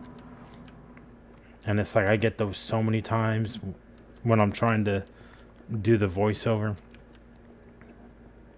I feel like I get them less when I'm streaming though. Like I obviously still get it, but it's like when I'm streaming, I'm focused on gaming and I'm focusing on chat, so I feel like I'd get less brain farts. But I pretty much, like, every time I get a brain fart, I just kind of play it off. I don't know if people would even notice when it happens, but I just think it's kind of funny. Like, even with all the experience I had from streaming, I still get those, nervous times. I've heard that though with even comedians. Like one of my favorite comedians that is Jeff Foxworthy, and he was saying that he gets nervous still like streaming, and I was like, or not streaming, doing stand up, and I'm like, that's actually kind of crazy. Especially, I feel like for him, he's very charismatic, so I feel like he wouldn't be, very nervous about stuff like that. I would think he would be very, well, he seems very outgoing, so I feel like he would be like that. So it's interesting just how people react to things.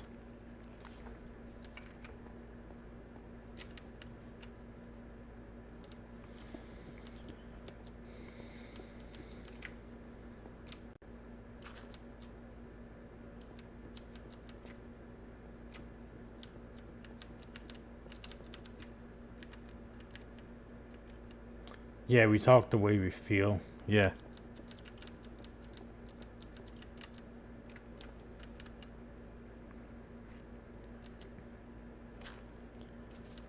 I do find it interesting for me where, like, I'm the only person in my family that is an introvert. I find that so bizarre. You know, like, my dad, he used to be, like, in real estate, and he used to be not an accountant. What was it? Insurance. He used to work for insurance. He was a bus driver. So, like, he used to do stuff where you had to talk with people a lot. He was very outgoing. My brother's the same way. He used to work at a tire shop and he was in the sales department.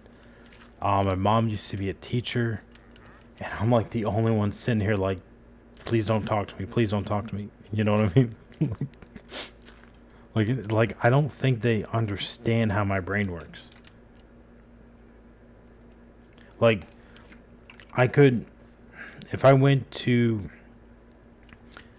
perfect example, I do have some disabilities, so like I used to work part time, and I would work 3 days a week. I'd work 8 to 5, 3 days a week, and there would be 3 days in a row, and I would work Thursday, Friday, Saturday, and I would have to recharge, and because like I drained my quote unquote social battery, and I probably wouldn't be back to normal until about Tuesday.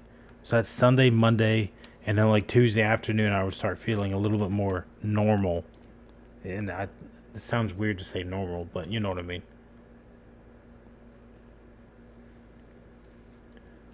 Well, yeah, like I don't really know how to like talk in the moment. You know, if you're like, I feel like I like texting a lot because I can kind of like read the text and kind of, oh, okay, whoa, he's not on fire. Um, and I can kind of decide what I'm gonna say. You know. Hey, what's going on, Aqua? Welcome to the stream, man. What devices? Like my hardware setup? Because like I have an Intel CPU and I have an AMD 6700 XT as my hardware setup. Or not hard. Yeah, I guess that would technically be hardware. Yeah.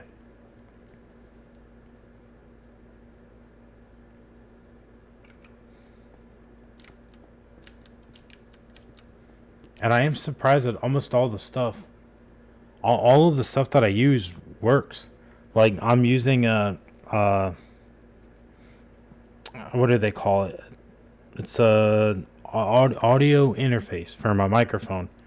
The brand is Behringer for the audio interface, and the microphone is it's Marshall MXL.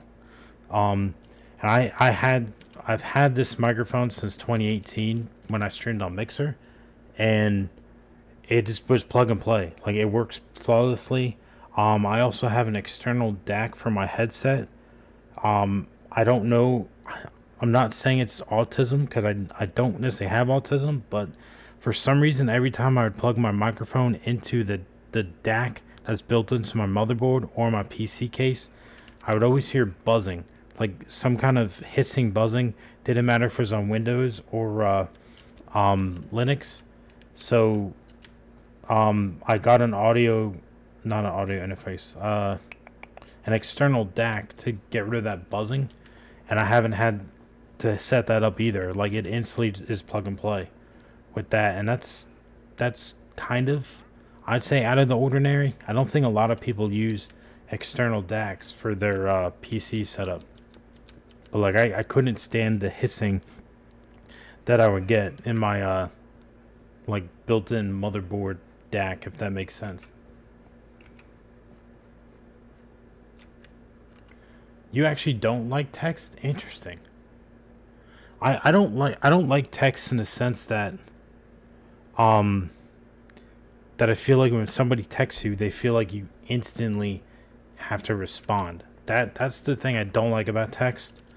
But I like text because I can read it and I can kind of then decide like, okay, how do I respond to this?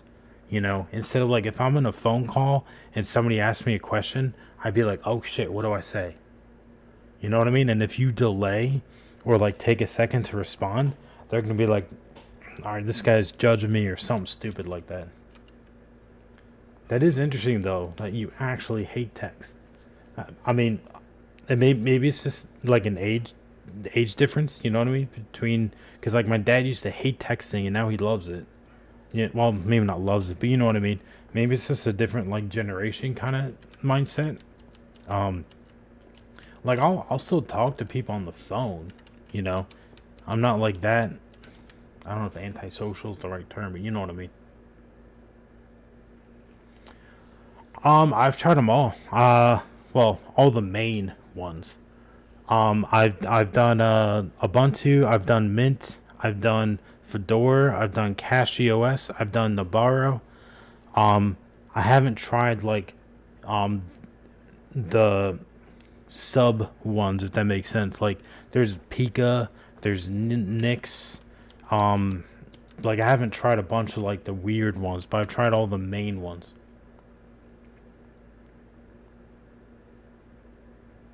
Noise. Yeah, yeah. No, I don't like getting like notification noises, if that makes sense. Like I can't stand it. Like I this probably sounds really stupid, especially for somebody like my age, but like I think it was February or December, I deleted all my social media except for YouTube. I do love YouTube because like um there's some great documentaries on YouTube. There's great creators on YouTube, and I like the fact that YouTube has like long form content, so I can actually like sit down and choose what I'm watching instead of like Instagram Reels or TikTok where it's just mindlessly scrolling. But yeah, I hate getting all the notifications and stuff. Like, cause then it's like I get on my phone to check the notification, and then next thing I know, I've been on my phone for an hour scrolling TikTok, and I was just like, I hate that. And then on top of it, I would always be on my phone watching TV. It's like, why am I on my phone watching TV? I decided to watch Big Bang Theory, so why am I scrolling Twitter? Like, choose one, do one or the other. You know, I hate that, and I see my parents doing it all the time, and it just ticks me off. It's like, why do you have to be doing two things at the same time? You are off. You are home from work. Relax. You know. Well, I just kind of got to the point where I've been on social media since 2013. I got my first phone when I was 19, um, and I'm just like, I'm sick of it. Like, I'm not, let's say, against smartphones per se, like, you know, GPS and stuff like that. Um, even, I guess you could say even emails, but I was just like, bro, I'm sick and tired of the social media. There's nothing good about it. Like, I mean, people can enjoy it, and I'm not going to bash them for enjoying it, but I was like, there's nothing positive about social media. Like, I literally said to my brother the other day, it's like, I swear TikTok Reels and Instagram Reels specifically is like the modern day slot machine. Like, I know that's probably like insane to say, but like, it's literally the modern day slot machine. Linux has made your noise level zero. Oh, so like no notifications. I know for me, I haven't tried the um my on motherboard DAC. Yeah, on Linux. I still been using my external one. But like yeah, I hate any kind of buzzing. Like it sounds stupid, but like if I plug in my headphones and I hear buzzing, I'll instantly just like unplug it and rather play with like no audio. Like I hate the audio hissing noises, you know. Or a light. Sometimes lights make weird buzzing noises, and those things drive me crazy, you know.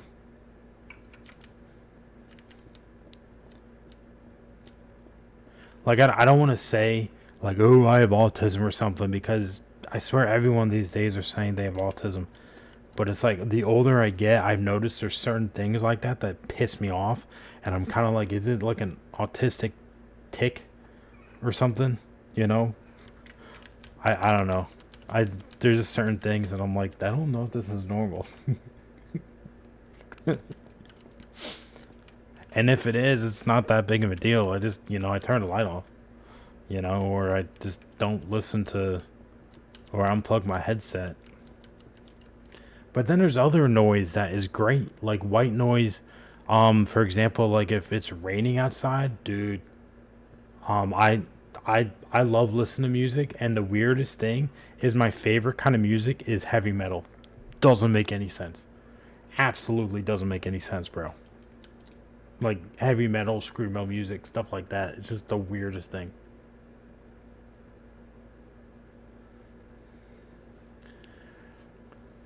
Older monitors had like the PWM technology that I was talking about earlier.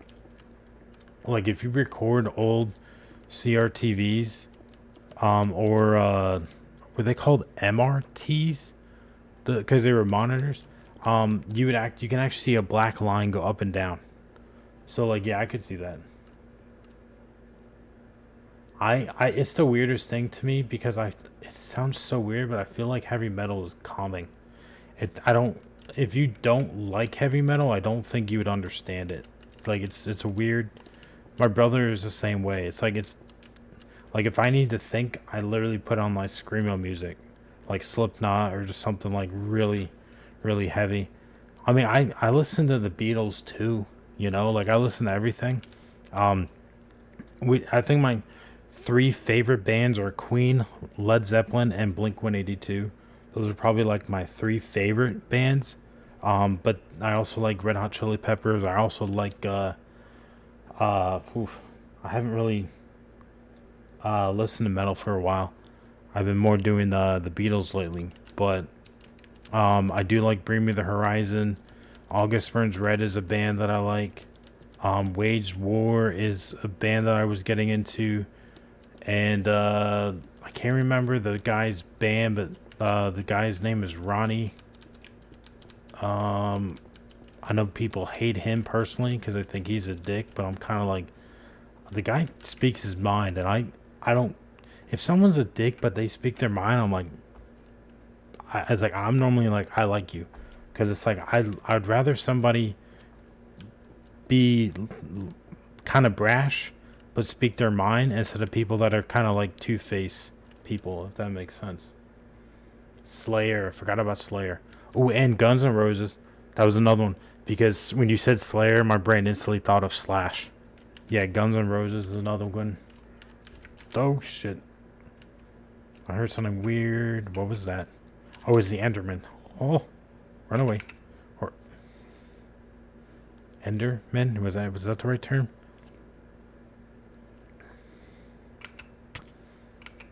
It kind of looks like the Slenderman. It could be the Slenderman. There are monsters nearby. Uh-oh. Die, monster.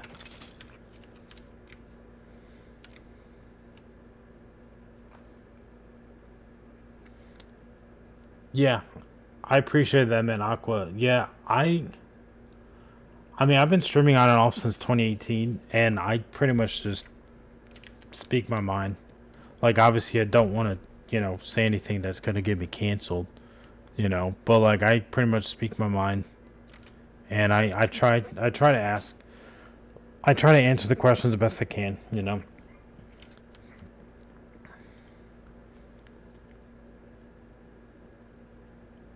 Yeah, it's strange. Like, I swear, my music taste is like ADHD, or maybe not ADHD, maybe bipolar is the better term.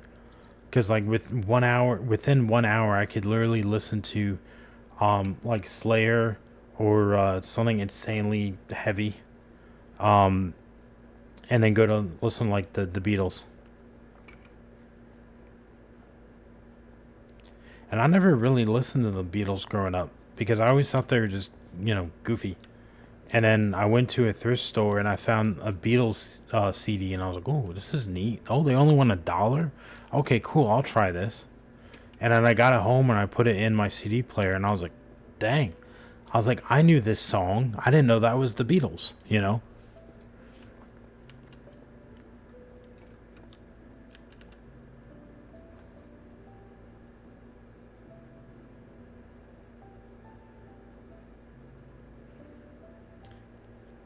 Oh, you going to bed, crazy old man?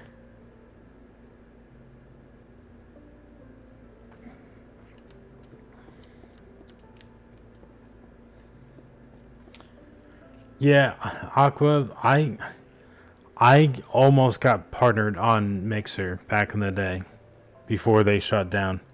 Because I had 2.5K followers. Bro, we'll still be friends. I think I get along with older people more than people my age, to be honest. So we're good, man. Hopefully, I don't know if I'll be streaming again tomorrow, but I definitely plan on streaming more. Trying to hit that 4K watch hours. So yeah, I'll definitely be on again, and I'll see you, man. You have a good night. But yeah, I did stream on Mixer for about 2 years, and I was so close to hitting partner. Like I applied to partner, and then like a month later, they were like, "Yeah, we're shutting down." I was like, "Damn, bro," and I could not get things going on Twitch.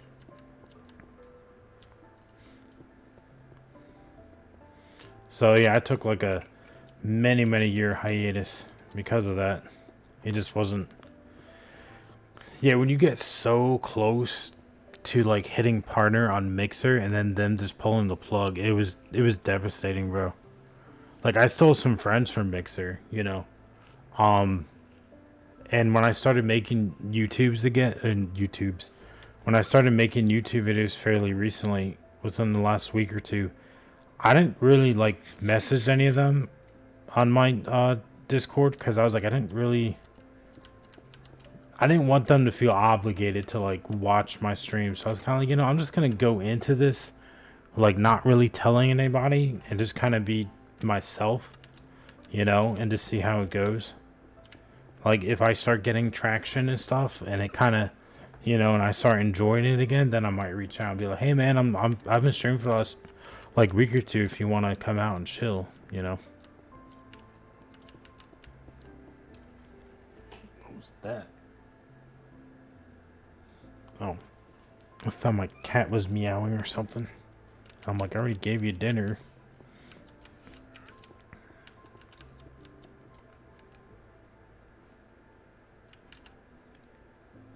Yeah, I definitely I tried everything on Twitch, and I couldn't get things going on Twitch, and I don't I feel, I think it sounds weird, but I feel a little more comfortable without a webcam. Like everyone had put a webcam on, and I feel like people kind of window shop streams. So like if they see the person in the webcam photo, because like I YouTube's different. You have to do like you don't have to, but normally you do a thumbnail. Um, but yeah, I feel like there was a lot of window shopping on Twitch, and I was just kind of like, I don't want to say like rejected, but it's like, people go past your stream and you're like, oh, that person looks weird. They may not click on it. So I was just kind of like, I'm just kind of going into this kind of faceless right now. Uh, Obviously my YouTube logo is my face, but like I was just kind of like, I'm just, and also like I started getting really passionate about Linux because I've been using it for on and off since 2021, and I was like, I kind of want to make like Linux content. Obviously I might make more stuff as well. Like today I'm streaming. Um, Kind of like trying to test the waters with that again, and then also just kind of grow the channel. But like, yeah, I think I'm loving Linux, and I really want Linux to grow because I really want Windows to have an actual competitor. So I was like, I could probably do some Linux content, Linux news, stuff like that. and kind of I love Minecraft, so I could kind of use Minecraft as like a background kind of game.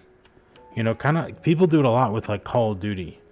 They'll put like a Call of Duty game on, especially old Call of Duty, and they'll just talk about like life lessons or you know, like how to earn $1,000 a week or whatever, and I'll just be playing Call of Duty in the background. So like I could do that with Minecraft.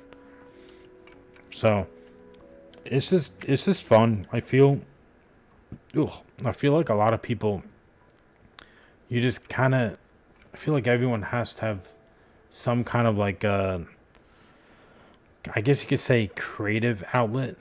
You know, like some people like to draw, some people like to make music, some people like to stream or make YouTube videos. I would probably say I like making YouTube videos and I like writing, and I think those two things kind of go pretty well together because you can make, I guess you could say, YouTube shorts and stuff. I actually have heard of Framework. I haven't really like dabbled into frameworks. I don't know too much about them, but I know Linus Tech Tips. He bought shares or part ownership into it. And it's very intriguing. Like I don't know too much about it, but I think it's a kind of laptop where you can actually like interchange parts. I think I could be wrong about that, but if that's true, I like that concept. I like to be able to swap out my parts because that's something I don't like about modern cell phones. Is like it's very difficult to replace the batteries and stuff.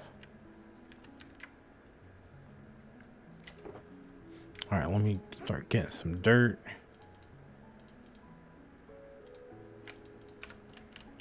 And I need to eat some food. What was that? Was that a pig? Or was that... Maybe it was the cow. I heard like a... Yeah, I think it's the cow. I just heard like a really weird like grunting noise, and I thought that was weird.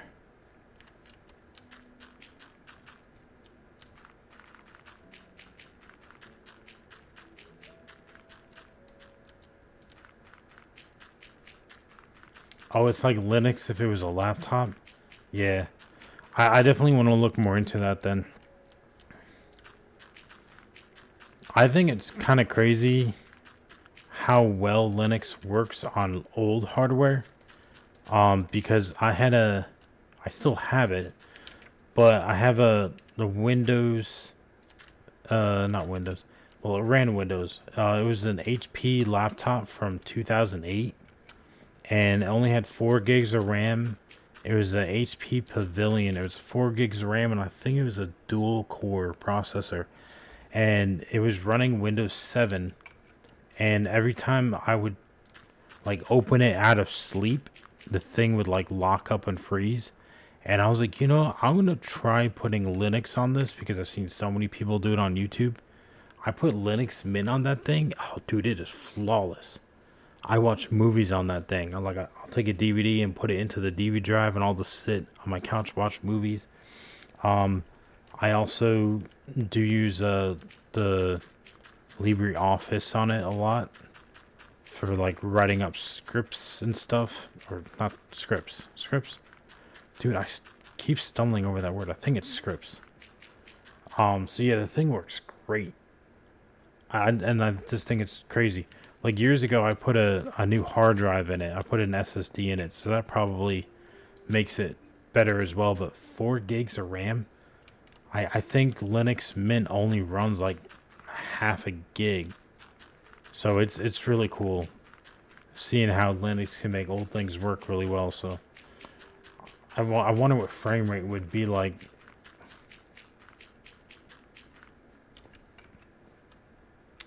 Yeah, I've been seeing a lot of the flock cameras as well. I'm kind of like on the fence of the flock cameras. And there's just one lady that was in an interview about them, and I think her take was really nice. Like it was kind of a breath of fresh air because she was like, she thought the idea of the flock cameras were great until the local sheriff's department knocked on her door and arrested her because she was seen stealing somebody's Amazon package. Like her car and her was seen in the area. And she was like, dude, I was at work at 12 o'clock. That wasn't me. And like she had this massive lawsuit and everything. And now she was interviewed after the lawsuit, and I don't know if it's still ongoing or if it was dead, like if it finished.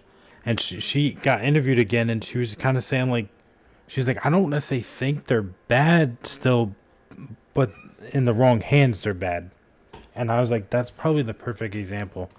I don't necessarily mind security cameras, in the sense of like actual security, but I don't like how these are all connected to each other and who's getting access to them. Yeah, it was like a documentary on YouTube, and that's like what the guy does. And I was like, bro, that's actually a really good take because it's like, I think the concept is not necessarily bad. It's just who actually gets access to these. And I'm seeing a lot of stuff on YouTube shorts where cops are getting fired because they are logging into the Flock software to track their wives or their ex-wife or their girlfriend or just somebody they don't like.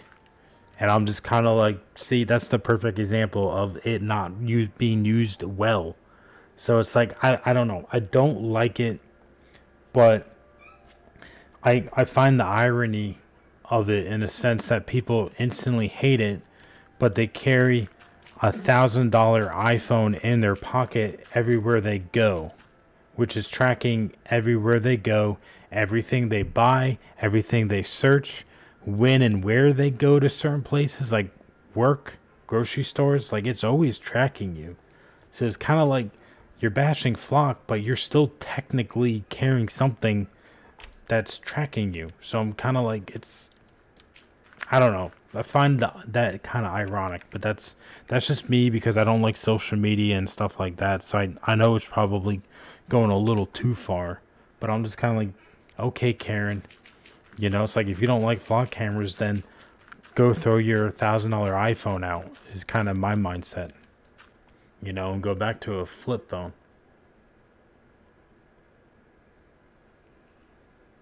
Which mountains? You live like in Colorado or something?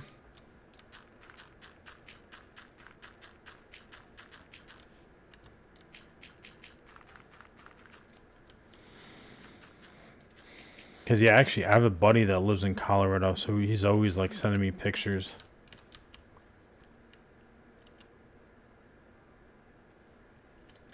Like, I bet the sunsets look really nice. Like, by mountains. Maybe not Colorado specifically, but just in general. Like, the mountains. I mean, I like the beaches and stuff, but I think I'd rather go to the mountains. You know, like a lake in the mountains.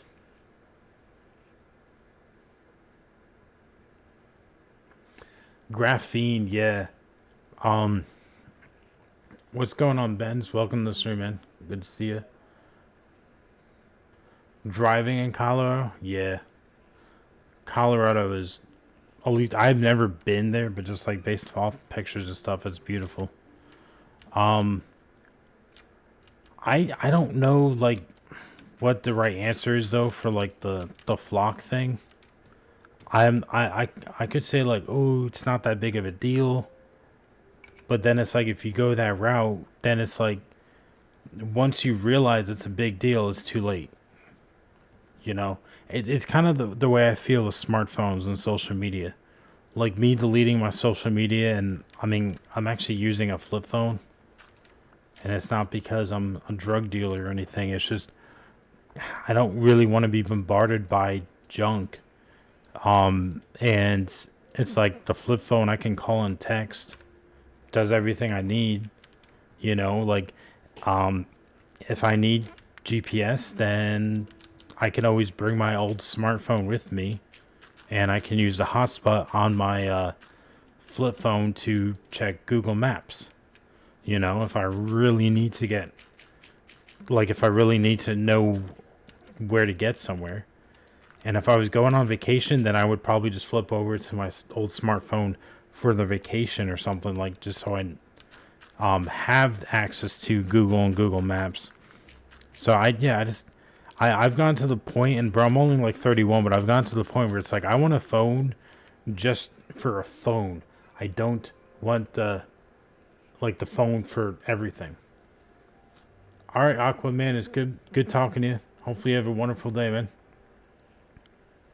You know, like a phone is literally a computer now, like in your pocket. And I just want it as a phone. I have a phone and a tablet. That's all I really need. Because I need, well, there you go. I could pair my my flip phone to my tablet for Google Maps. And it's a lot harder to doom scroll on a tablet. I know people do it, but still.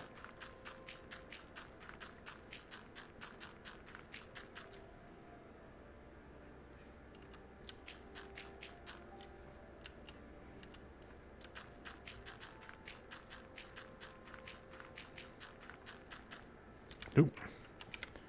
Okay, good. I do have enough dirt.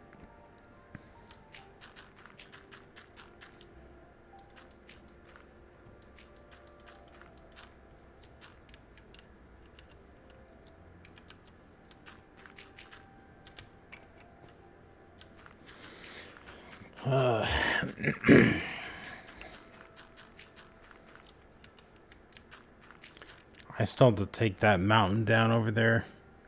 Well, I do have the beacon, so that may not take as long as I was thinking. But I definitely gotta take...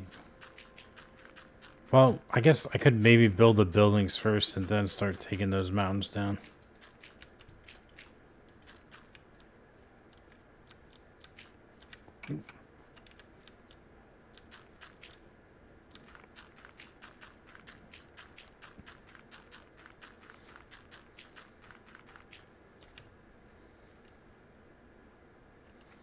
So, Benz, if you're still in here, what are you putting graphene on? Oh, shit. I thought I was already on there. Because I know a lot of times they put that on pixels. I don't know if you could, like, put it on an iPhone. It'd be kind of weird to do that. I don't know what other... Probably Samsung. You probably could put it on a Samsung.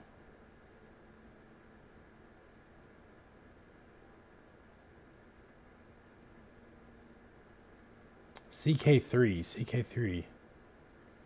Trying to think, what game is that? But yeah, I would greatly appreciate if you keep it on in the background.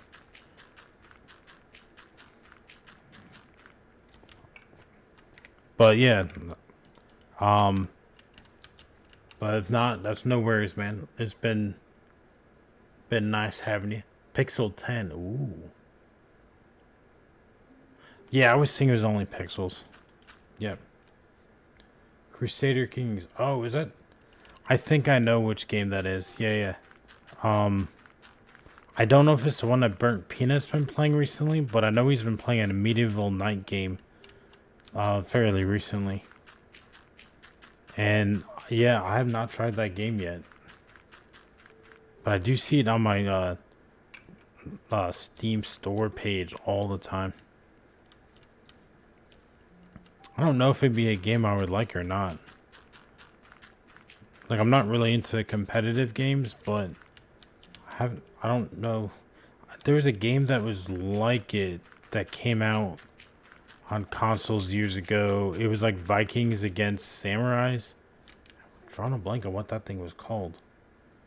I wasn't the biggest fan of that. And I think it had a similar, like, game style or gameplay. Oh, I'm drawing a blank on what that game was. Because I got early access to it on PC. Yeah, now, oh, bro, I'm losing my marbles or something. That name completely escapes me. It didn't do very well. Like, I know friends that loved it, but it didn't do very well.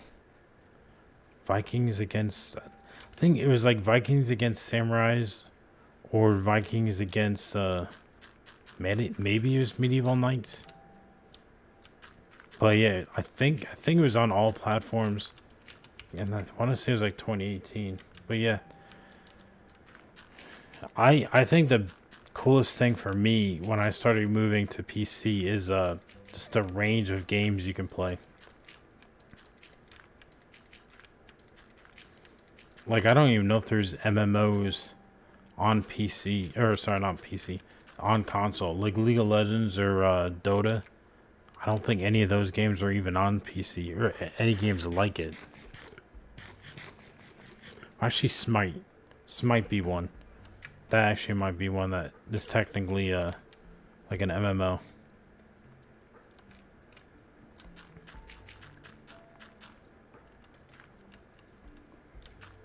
But yeah, I remember playing a lot of League when I first got on the PC.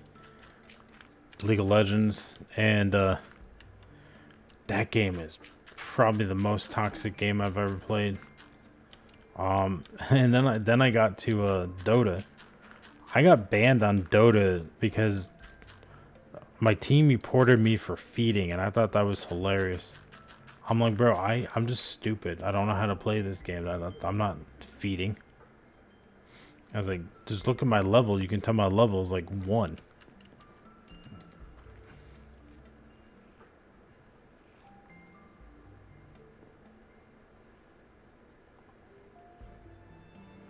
It does. Oh, that's cool. Especially if it's native to Linux. Yeah, I'll probably look more into it.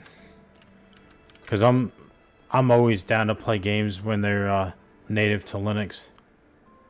Oh, I see me a creeper.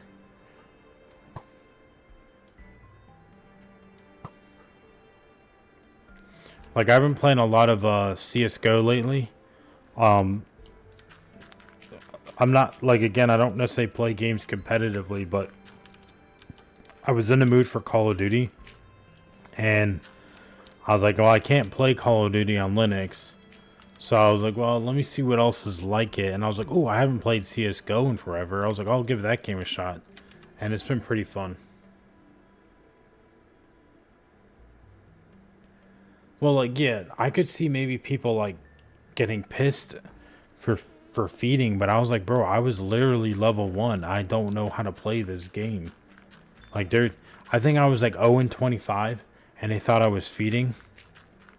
Maybe 1 in 25, but like, I kind of get where they're coming from, but it's like, no, I'm just stupid. I don't know how to play this game.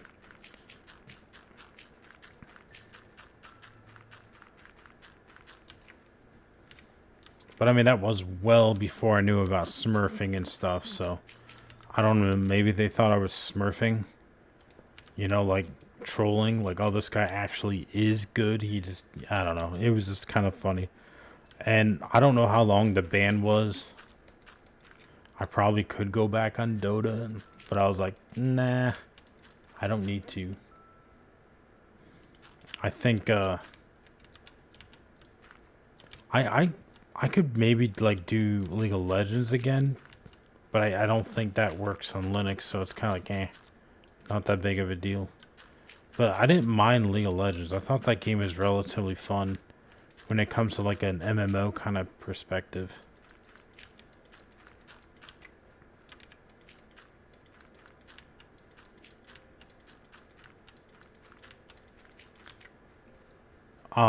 It's not PC only, but there's definitely I think it's King of Deliverance. That's definitely a game that I've been intrigued by. My brother was talking about it, and I was like, that's not a game I think I would ever consider.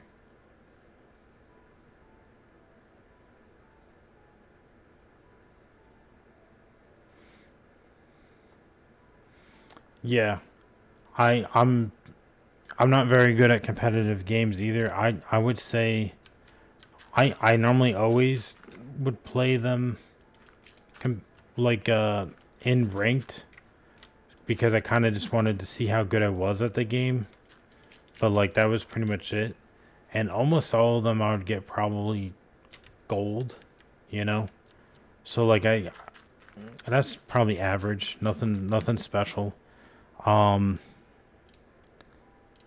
but Call of Duty is a weird game. I feel all of them are so.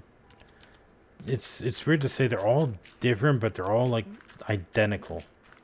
Yeah, it's so hard to explain it, but like I was really good at Black Ops 4, and I don't know if it was because it was the first Call of Duty game that I got on PC, but like there was a system in the game because you had special abilities. Like each player were specialists, different specialists. I was able to get an attack chopper, like each pretty much every round, every match, because like I knew how to use crash a certain way, you know. So like yeah, I that game I was pretty good at, but again I think I only had like a 1.3, maybe 1.6. When like I hear so many people and people that I used to play with, they're like 2.3, 2.7, and I'm just like nah. I think my 1.3 was at least average, you know. But it's like more than that. I'm like, nah, I'm not sweating more than that. It was cool kind of to see though how I could time it though. Like I'd have to get, I think it was like oh shit, I didn't mean to do that button.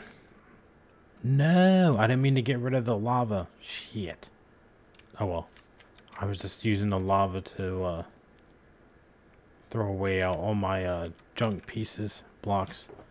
But it was a fun game in the sense that I could work the system where I'd get 3 kills, and then you would get a personal recon, and then Crash had this ability where he would heal all of his teammates, and I think it would give them like, I don't know if it went from 100 health to 200 health. And then you'd have this like ammo pack that you would drop. I was able to get to the attack chopper every match because I could be able to time it. And it was pretty cool. Because it's like, I never get like really high kill streaks. Yeah. I'd say the attack chopper is really cool. And so some games, and I can't remember if it was called an attack chopper or what it was called, but where you could actually like control it. I think it was like I think it started with a J. No, not a J, a V, like a VTOL, I think is what it was called. So yeah, those are fun, but like yeah, I never got to the attack dog or the juggernaut or the definitely not the gunship. Like bro, I couldn't even reach the gunship on Cold War. And like those were I don't know if they were considered kill streaks or score streaks, but like they would not reset after you died, and I couldn't even get to a gunship on that, which I thought was like kind of pathetic. I'm wondering if anyone, like if there's people out there that got one, you know, like if it was common for people to at least get one gunship on that game. To you too.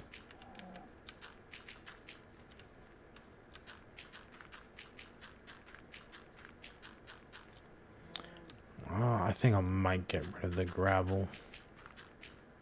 Oops.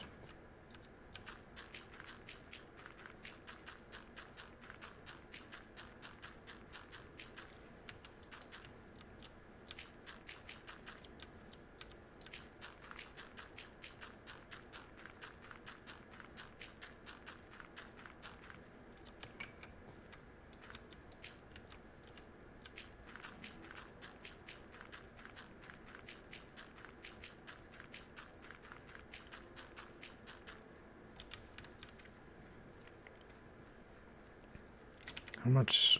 Oh, I got one more stack. Okay. I'm probably going to have to do a dirt run soon. I know my buddy's got a bunch of dirt at his place, but I don't really like taking my friend's stuff. But I'm surprised how much dirt I go through in my builds. Because I think I said the other day, this is my third or fourth trip of 2 shulker boxes filled with dirt. That's a lot of dirt. I think, what is it? It was the other day I checked. It's not 16 slots in a shulker box. I think it's like 24. It might be 27 actually. Let me count. 1, 2, 3, 1, 2, 3, 4, 5, 6, 7, 8, 9. Yeah, it's 27. Okay.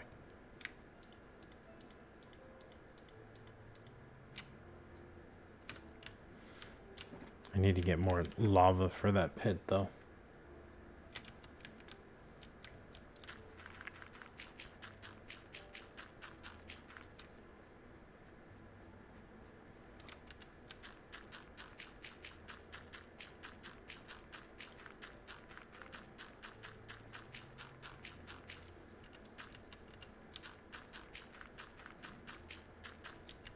Kind of wonder what the longest amount of days someone's had in a Minecraft world. And I'm not talking like hardcore, I just mean like the amount of days played in general. Because I know a lot of people, like even the few times I've streamed, they're always like, "Oh man, why are you on Bedrock?" And I'm kind of like, I made this realm back in 2018 when all my friends were on Xbox. So it's kind of like, I don't really want to make the jump to Java now. You know, so it's kind of, I obviously there might have been like a couple months, couple years that I didn't play on this world, but it's like, yeah, 20,000 days. Kind of wonder what the actual, or who has the record, like how many days in a world. I bet you someone's near 100,000. And it might be like a 10-year-old world, give or take. I feel like that's probably, that could probably be realistic, you know, like a realistic number.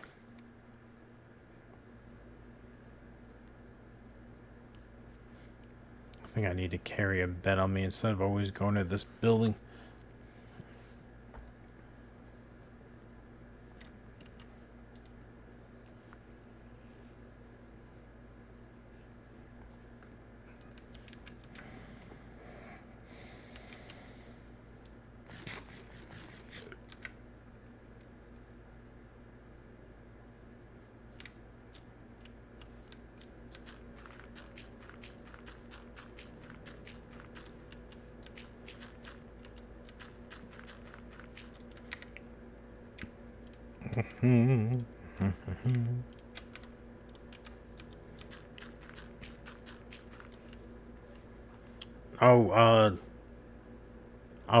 Ben's and I mean, you were talking about like the flock cameras and stuff.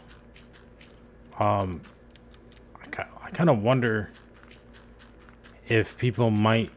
I know there's a lot of people on YouTube and Reddit and stuff that like can't stand Discord, but I'm like, I kind of wonder if people might start hating Discord more now that we got like these flock cameras that are showing up.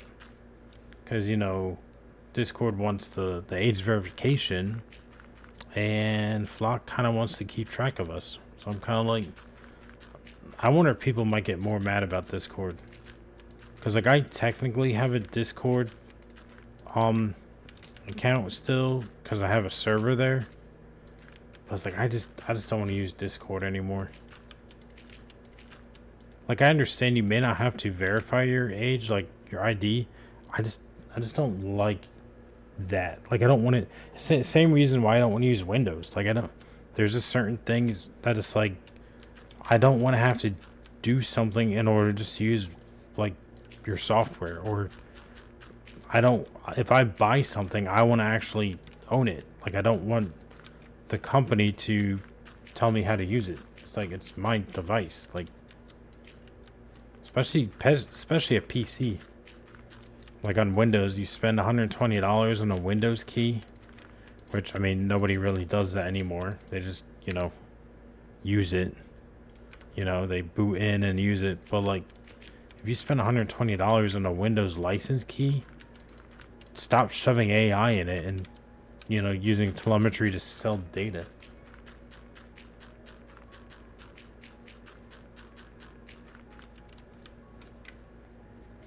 But yeah, I have so many people that are like my buddies are like, well, so what? Like, who cares? You know, I'm like, I don't know.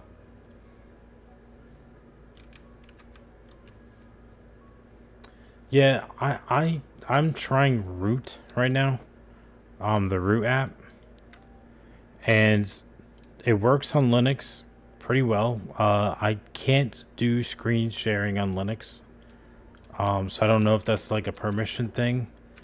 It worked at first, and then they had an update, and then it hasn't been working. So that's kind of a bummer. But I know they're working on it. Like they're engaged, they know about it and stuff like that. So they're always trying to improve the app. I've liked Root.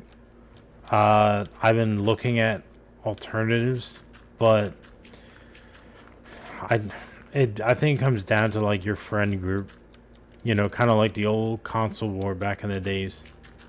You know, if all your buddies had an Xbox, well, then you need to get an Xbox. If all your buddies had PlayStation, then you buy a PlayStation. So I think that's what Discord's kind of becoming, because I technically have a root server with a bunch of my friends in it, but like they're never in it. You know, and if I install Discord and go over to Discord, they're talking in Discord. So I'm kind of like, well, I guess it's like it's either I use Discord if I want to continue hanging out, or I just say screw it. So it's weird.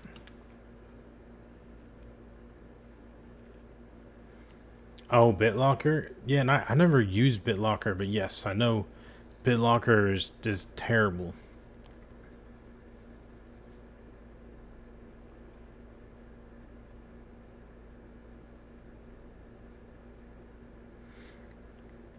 Yeah, there's so much about Windows that I can't stand. There's small things, and then there's like really big things like that. Like the small things are okay. There's ads in your task manager, or not your task manager. When you hit the Windows key, or like the I've been on Linux for so long. I'm drawing a blank of what they called it. File manager, I think might be what it is. Yeah, like a bunch of all my Minecraft buddies are still on Discord.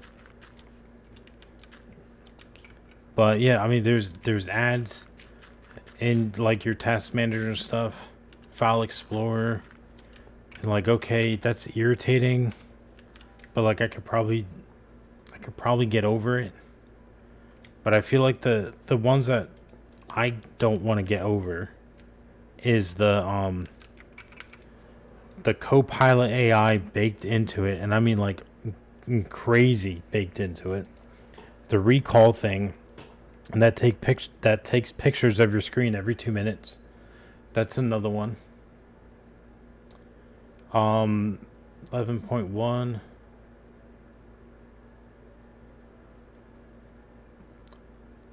Oh, you used an old PS3 hard drive?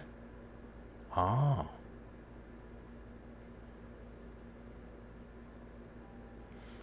I actually like. Well, okay, it's not my PS3.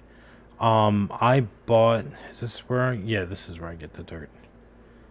I sold my PS4 and my Xbox One a couple of years ago, and I bought a PS3 because I wanted a Blu-ray / DVD player, and I saw that all the old Call of Duty servers were still online, and on PS3 you don't have to pay for online.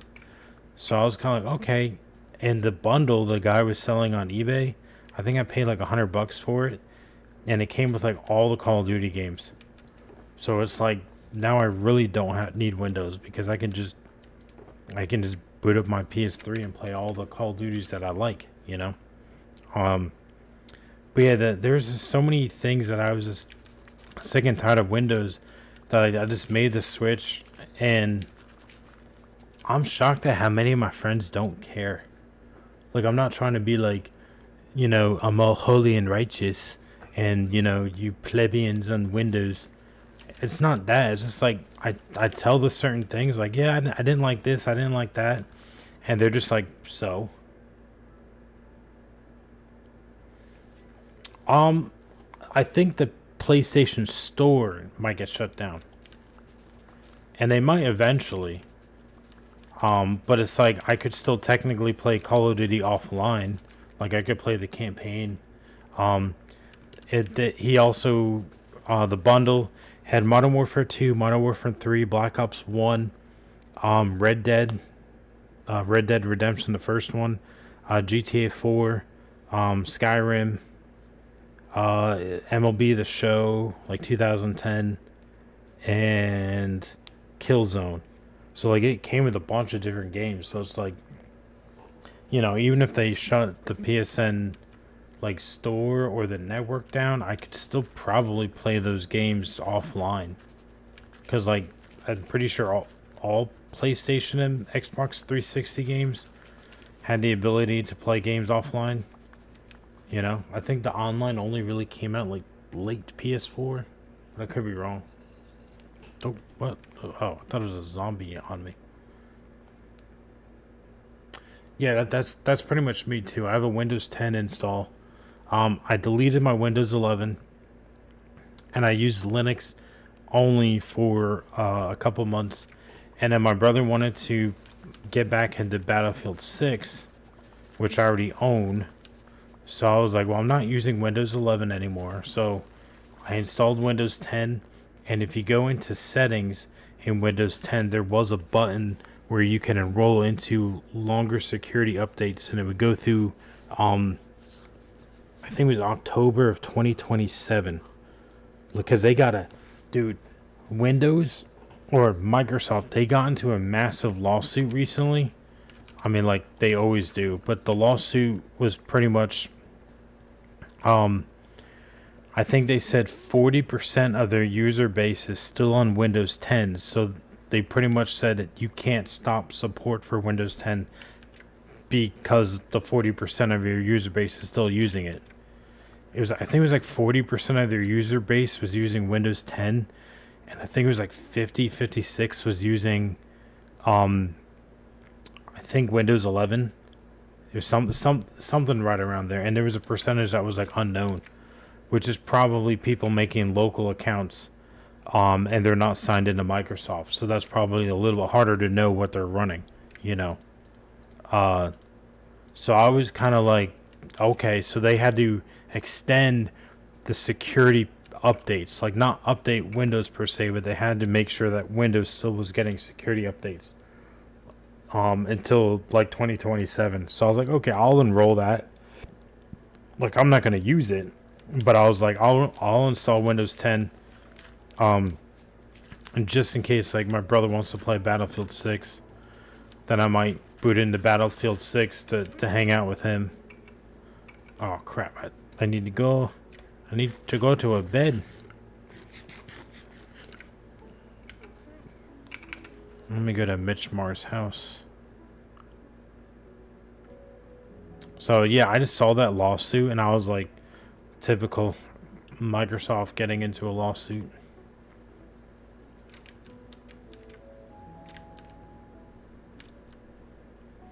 But it didn't make me want to go back to Windows. I think a lot of people might test out Linux and then see, oh, Windows extended their security. I'm going to go back to Windows. I mean, because I did really like Windows 10. Like, don't get me wrong. Like, I think Windows 10 was probably one of the best operating systems out there. I know a lot of people say it was Windows 7, which I didn't really use Windows 7. I had it on my laptop, but it was more... that laptop was like a family laptop, so we kind of just used it for school, for like papers and stuff. So like I didn't really have much experience with Windows 7. Windows 10 was the first operating system that I put on my PC when I built my first computer. it was great for gaming. Like it was just so good. I don't know if that was the EU, but like it technically is in the US now. Like um you can like boot into Windows and just go to security and it'd be like enroll in um it's not the LTSC that the security update's till 2031. That you had to enroll into that before the security updates ended. This is something else. Like I don't know if LTS is the right term, but yeah, I saw that and I was like, I'll take advantage of it before it disappears. And I just thought that was kind of funny. But it could have been EU that started it. Like told them like, hey, what you're doing is stupid, you know. But I heard France and Germany, they're switching all their government computers to Linux. Like I think they said Ubuntu, which I don't know if Ubuntu would be the best for that because Ubuntu is owned by Canonical and Canonical is a massive corporation, kind of like Microsoft. So like I guess it'd be good for them because they would get support, but if you're running away from Microsoft because it's a massive corporation, why would you want to be using Canonical that is also a massive corporation? So, but I still thought it was cool, bro. When I saw that France and Germany were like, yeah, we're making all our computers run Linux, I was like, that's cool.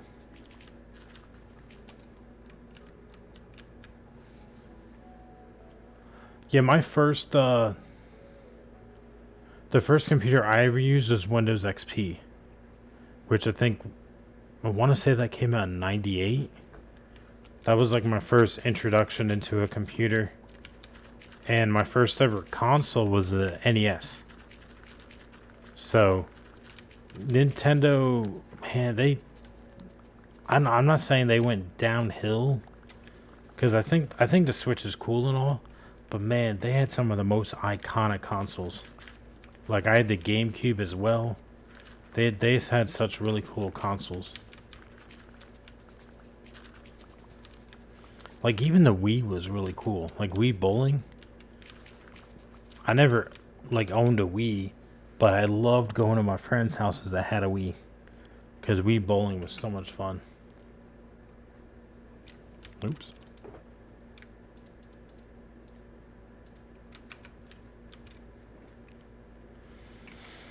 Oh, I almost fell into that cave. Oof.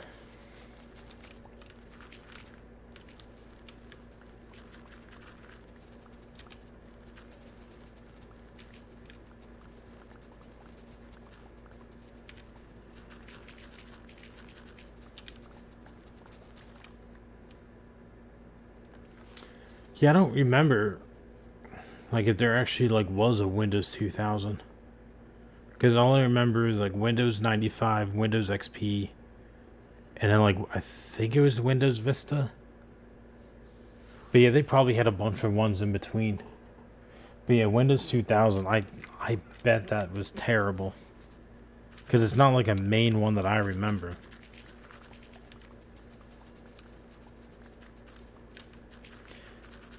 And I can't remember if Windows XP or if it was Windows Vista that had that iconic green hillside. I'm trying to remember which one that was, because I've seen a lot of people, well, maybe not a lot of people, I've seen a couple people turn Linux Mint that into either Windows 7 or into Windows XP with like because you can put skins and stuff on Linux. Like you can, if you don't like the way Linux looks, bro, you can completely change the looks and make it look like something else. Zoran, not Zoran, Zorin. Zorin OS is a perfect example of that. It literally looks like Windows 11.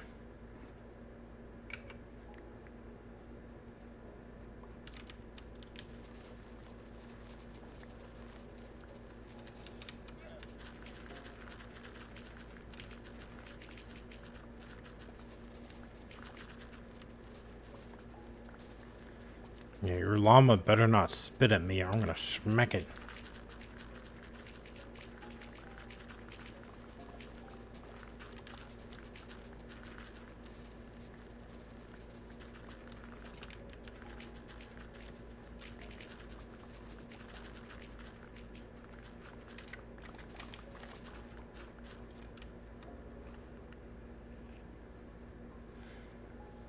Yeah, it was, and I was shocked you could do it on Mint.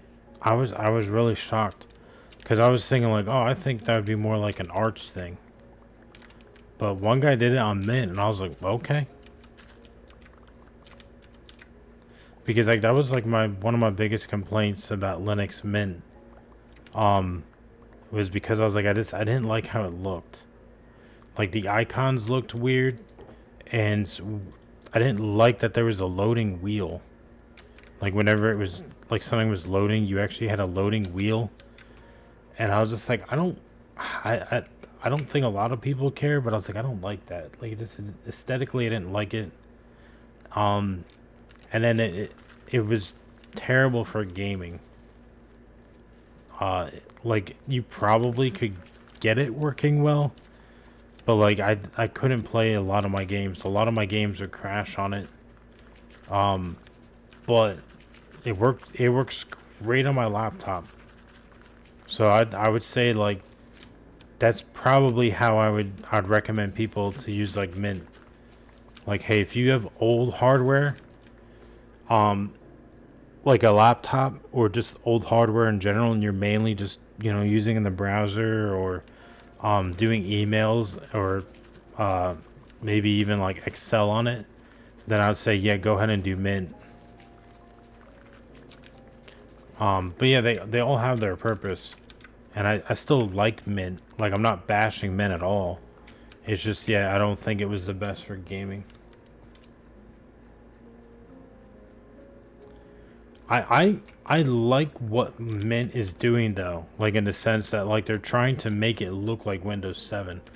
Like they want it to look inviting to the people that are trying to transition from Windows to Linux.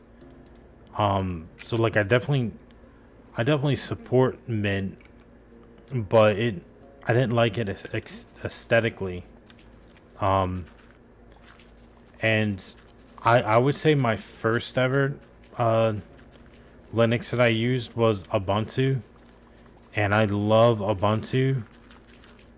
Um, Mainly just because like you, it's like it was my first ever Linux distro was Ubuntu. Um, and I really liked having all of my um like apps that I could pin to the taskbar on the left side of the window. I don't know. I've used Mac laptops and stuff back in the day, and I really liked how Mac OS worked. I'm not a fan of like Mac or Apple per se, but like I really liked how that worked. But holy crap, bro, Ubuntu was terrible. I don't know what it was. I don't know if it was my hardware or what, but it would take like 5+ minutes to launch an app. Like I'm like I don't think it should take this long. Oh, I almost broke that shovel. And okay, I need to go fix that shovel, but I have more. So yeah, Ubuntu is just very sluggish. I tried 25.10, I tried 24.4, like the LTS version, the one that's supposed to have the longest security. I tried all of them because I was like, I love the aesthetic of Ubuntu. And I was like, man, if I like the aesthetic of Ubuntu, I'm kind of like, I wonder like what stock Debian would be like. Dude, I didn't even know you could install Chromebook. Because like my dad, he has a Windows 10 computer.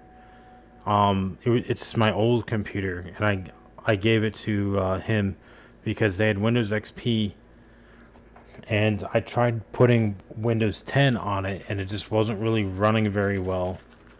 So I was like, oh, I'll just give you like my old computer. And when he heard that Windows was dropping support, he was like, he was really tempted to go buy like $100 Chromebook, like, cause he's like, he doesn't really use it. Around tax time, you know, tax season, he'll use it a little bit more. He sometimes goes on YouTube and looks at fishing stuff. So he's like, he was tempted just to get like $100 Chromebook. And I was like, yeah, for your purpose, that's all you really need. You really don't need anything more than that. So I would be tempted just to install Chromebook on like my old laptop. But the only issue that I would have if I did Chromebook on my old laptop compared to Mint is that Google Chrome, and I don't know if it's the same for Google Chromebooks, but for some reason Google Chrome, whenever I would use it on Windows, it would chew up my RAM. Like it would use like almost 8 gigs of RAM, like just sitting idle. So I'm like, I don't know if I want to use a Chromebook. It looks like it's built for a Chromebook, if that makes sense. Dude, I totally forgot that Ubuntu even released DVDs. I remember seeing pictures of that like online, but I totally forgot about it. That would be fun.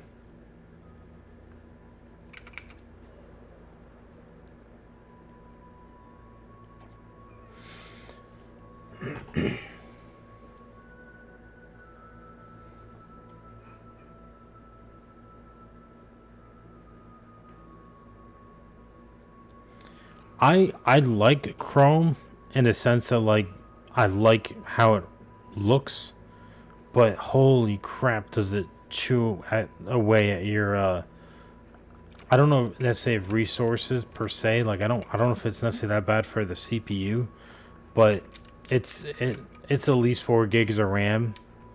You know, like if you have one tab open, it probably uses at least 4 gigs of RAM. And then Windows 11, I swear it was close to 8 gigs of RAM, like just sitting idle on the home screen.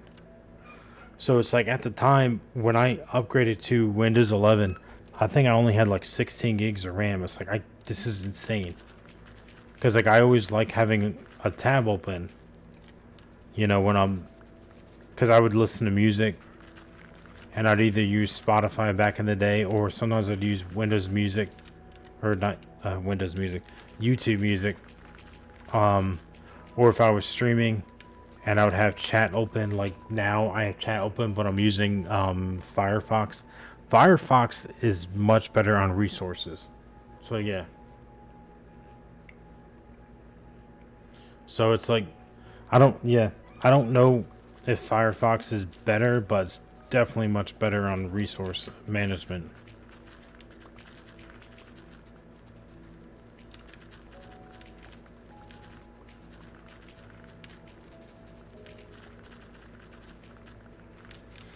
I kind of want to meet the people that use Microsoft Edge though. Like if there's actually people out there that use Microsoft Edge, I gotta ask why.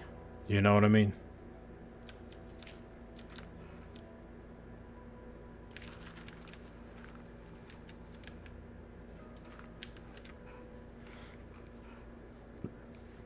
Like I've heard some people say, "Oh, I use Microsoft Edge because I get Bing points." But I'm like, what would you even use Bing points for? Like, do you get Xbox gift cards or something? You know, so then you could technically get like Xbox games for your Xbox, or Game Pass. Maybe it's like a Game Pass gift card.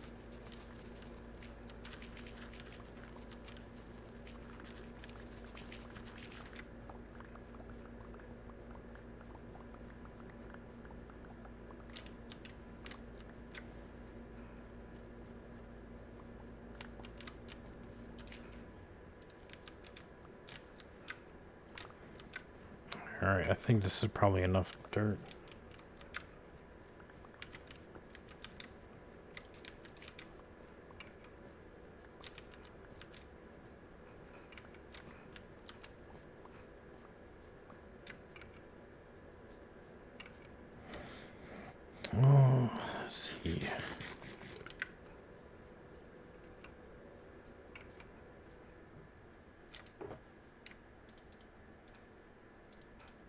Ooh, not quite.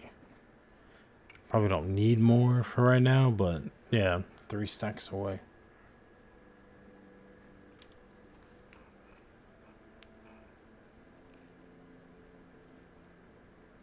That's hilarious. Like, did Edge itself crash your computer, or was the 100 tabs open crash the computer? Cause that's strange.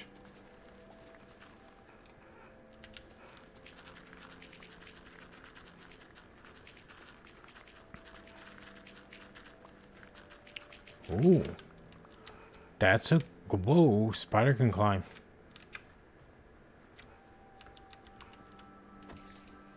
That is a cool cave, man. That is something I do want to try though. Like play Java mainly just because of the caves.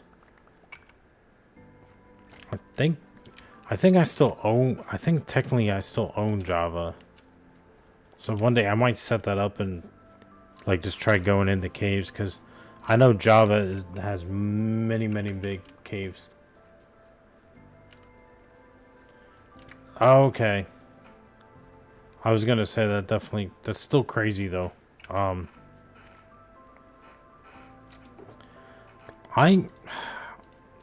find, and I don't like Windows, and I know like they technically serve a purpose, or not Windows, Microsoft. You know, obviously, because like they're a tech giant. But what I find so funny, like so weird about Microsoft, is that they try to copy everybody. And I was watching a documentary about Facebook, and Facebook actually does the same. Facebook, they attempt to buy a company, and when a company says no, we don't want to sell it, they create something like it, and it completely flops, and then they finally buy that. They're able to buy that company. Like they try to make their own version of Snapchat, Facebook, but it blows my mind how many times Microsoft has made something and flopped. How the fuck are they still around as a company? I don't understand it. They bought Skype for like $10 billion, destroyed it. So nobody uses Skype anymore. They bought Mixer, completely destroyed Mixer. Like, obviously, some people are like, oh, is this Mixer not that big of a deal? But it's like, I swear everything they buy, they destroy. So it's like, I don't know how they're still around. You know? Like, it must be from all the data they get from us on Windows and they sell it. Like, that's the only thing that would make sense to me. Well, and also probably because who else are you going to use, you know? Like, every laptop at Best Buy probably has Windows in it. I see some now are starting to do Linux in their laptops. And not many people are going to drop like $6 grand on a MacBook. But it just blows my mind how many times both Facebook and Microsoft have flopped when it comes to like trying to make something. Look, the Windows Phone, bro. I thought the Windows Phone was neat, and it was technically my first phone. Was a Windows Phone. But it's just like, I think that cost them maybe not trillions of dollars, but I bet you that cost them billions of dollars.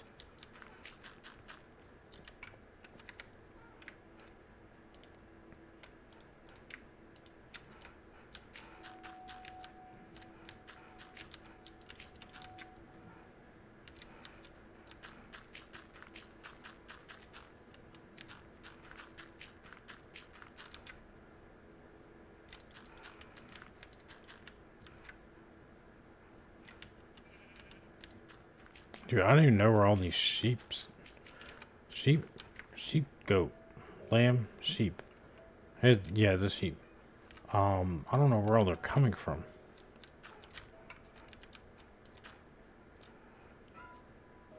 Or just like these animals in general. I guess guess they have a decent roaming thing in the game. I don't know.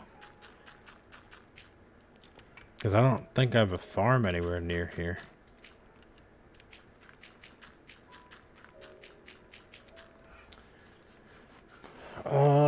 Windows GDID, JID? I don't think so. That one doesn't ring a bell. But yeah, there's so many things they've made that flop.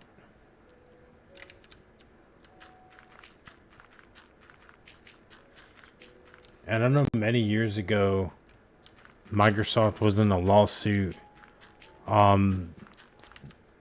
about like, hey, are they a monopoly? And I'm like, yeah.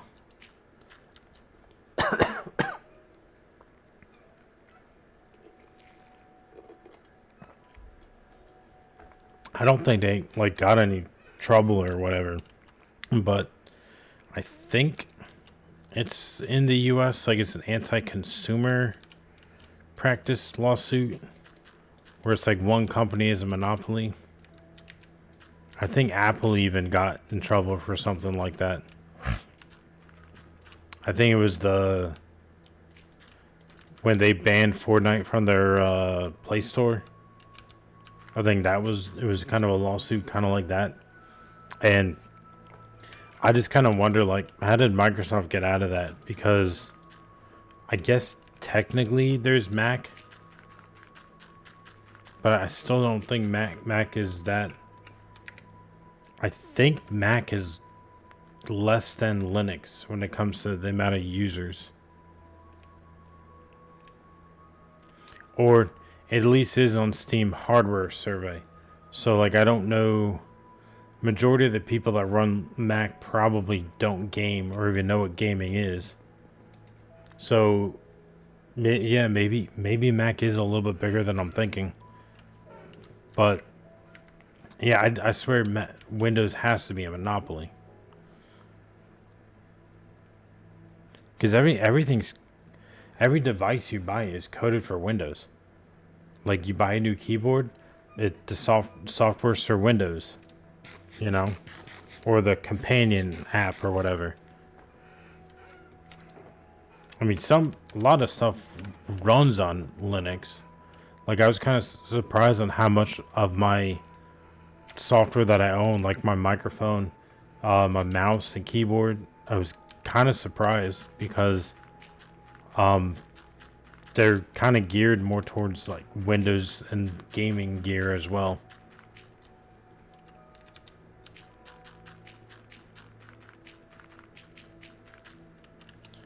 I bet it's growing a lot as well compared to what it used to be. Because like when I was growing up, it was always like if you had a Mac, you were rich. So it's pretty much, and I still kind of feel like it is like that. Because like a MacBook, you probably could get a decently priced MacBook, but I swear they're all like between $3,000 and $6,000 for a MacBook. So you probably could find some used stuff. You know, I wish Mac was gaming oriented because like their iPhones are really good for gaming. You know.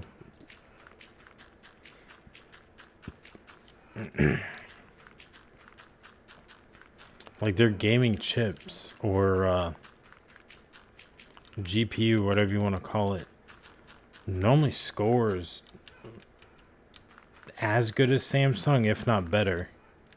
I know Pixels are like, I don't know about like the Pixel 10. I don't really know much about the 11 because I think it like just came out. But I know Pixel's Tensor chip was really bad for gaming back in the day. So I don't know where it's at now. But yeah, I feel like Apple has an opportunity where they could. I'm not saying they would take over, you know, Linux or Windows, but they're in a situation that I think they could probably capitalize this and make a lot of money. Even if they just allowed people to like take Mac OS and install it on their PC, like regular computer. I know people were able to do it years ago, and they would call it a Hackintosh. But I think Apple kind of cracked down on that and wouldn't let people do it anymore.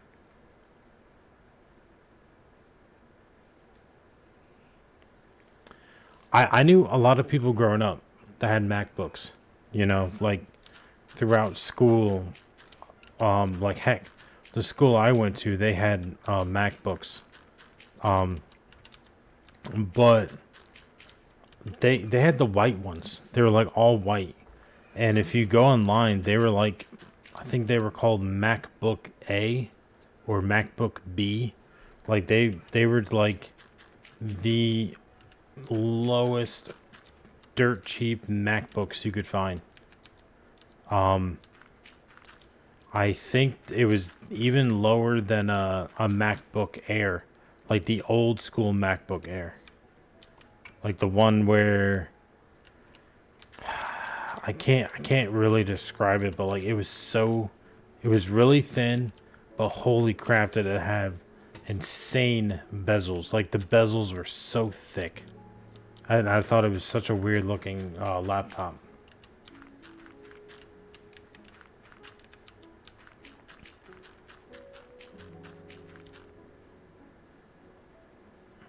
What is that? Oh, it's a sheep.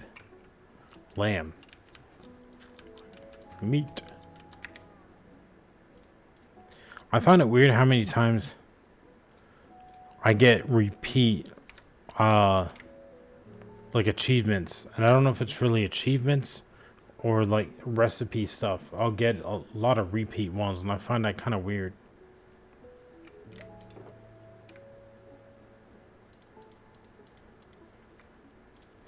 And maybe it has something to do with the fact that, like, yeah, I'm running Bedrock, but it is technically, I think, through an emulator. I guess an emulator is the right term.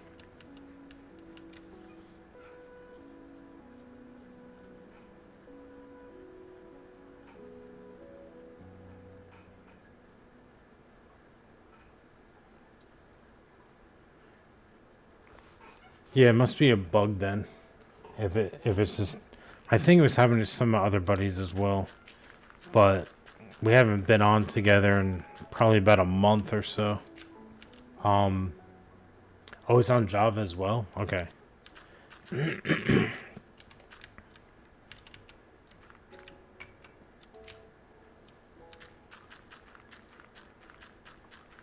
That's interesting though, to have a computer that like could boot into Windows and into Mac. That's probably like the thing I was talking about earlier, the Macintosh. Or not Macin. Not Macintosh, Hackintosh.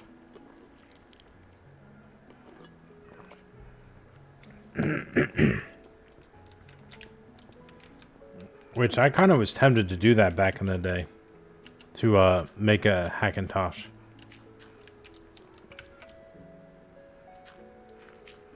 Oh, crap.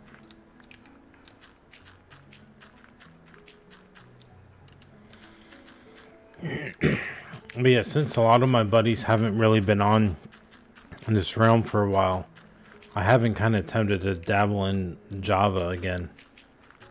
The only thing is last time I checked, if I do Java, like I have to have a server.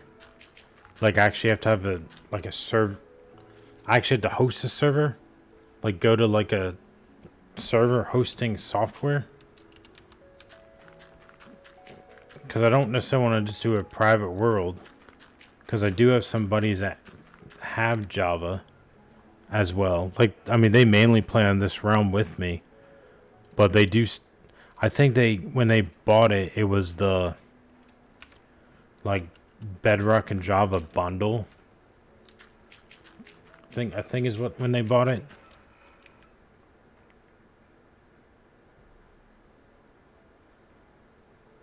Yeah, that would be so trippy, bro. If you went to go boot a computer like say one day and you're like, oh, I'm using Microsoft Word, and then the next day it boots up and you see this Apple logo and you're like, what the fuck just happened? You know, that would be trippy.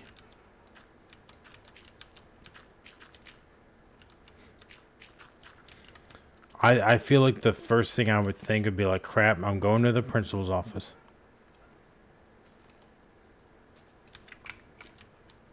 Because they think I hacked it or something ridiculous.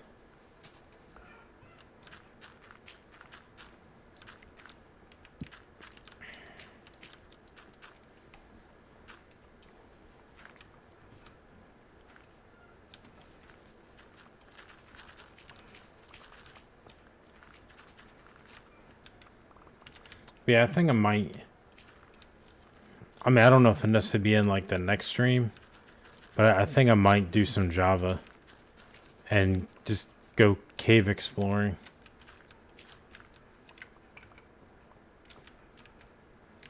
Just to do something a little different. Oh my. Dude, I didn't think he was that close to me.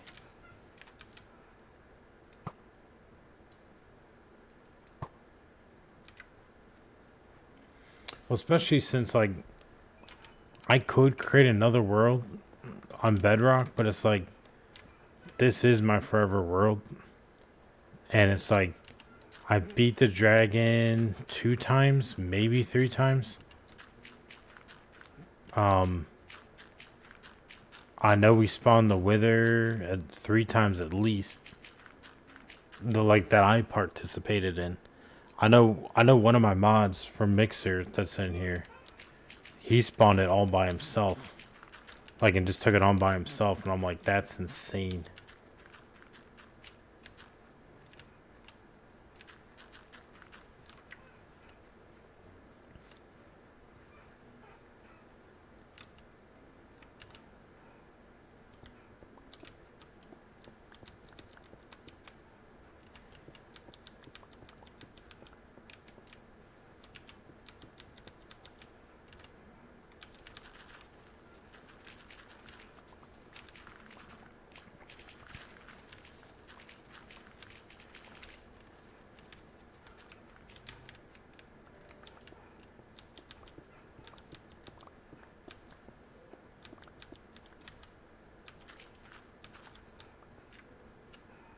Alright, let me see.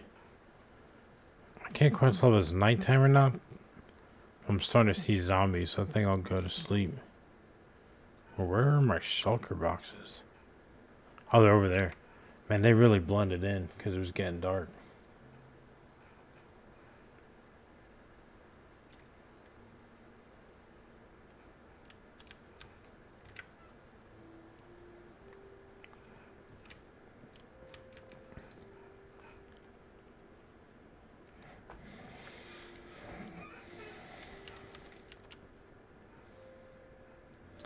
But yeah, I was kind of... This is kind of like a fishing village, and I was kind of making it look like a village from The Witcher. I think it was started with an N. Drawing a blank on the name of that realm. But I think it started with an N. Norfolk.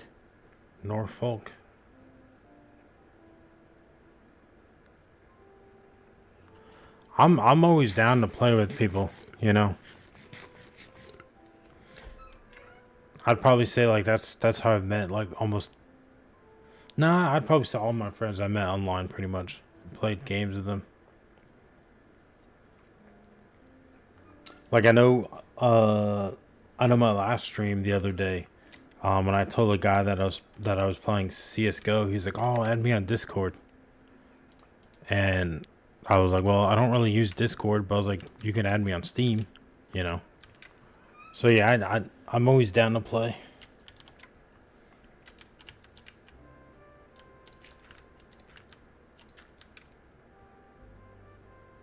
But I don't necessarily want to pay to like host it though. And I know a lot of years ago I used Minehut, because it was free, and it was terrible. Because you had to go into this like massive server with a bunch of people jumping around, and then you had to type in a command just to join your own server. It was a nightmare. So I don't know if I would pay to host it just because I'm paying for this realm. You know, that's already like $8-10.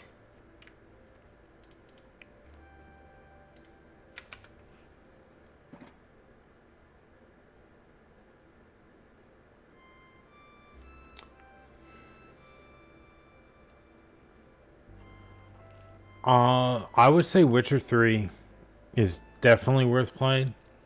I would say my 3 favorite games that I've ever played are Red Dead Redemption 2, The Witcher, and then God of War 2018. But yeah, I don't really buy that many games. I have over 100 games in my Steam library, and I never buy games full price. I don't know if it's just, I don't know if it's how I'm wired, or if it's just because like being on PC, it's like you go to G2A or CD Keys. There's so many places where you can buy a game for even just 10% off, you know? Yeah, I knew what you meant by Witcher. I wasn't 100% sure if you meant like the Far Cry series as well. But yeah, I also didn't like Game Pass.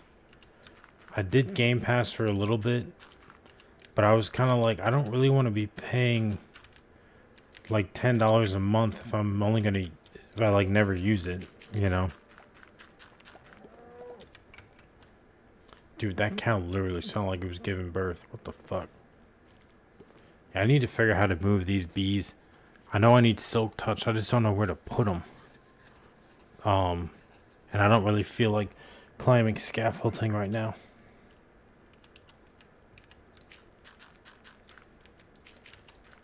Yeah, I played Java years ago, and I say this all the time, but the mobs on Java are so hard.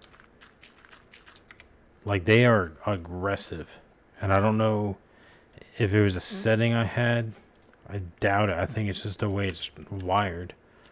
But like, I remember I wasn't really that close to a creeper, but he literally would turn his head and lock eyes with you and then chase you down. It freaked the living crap out of me. You know, I don't, the other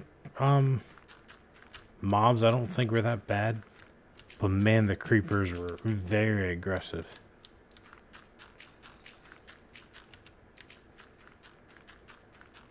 I really don't want to hit these bees. There we go.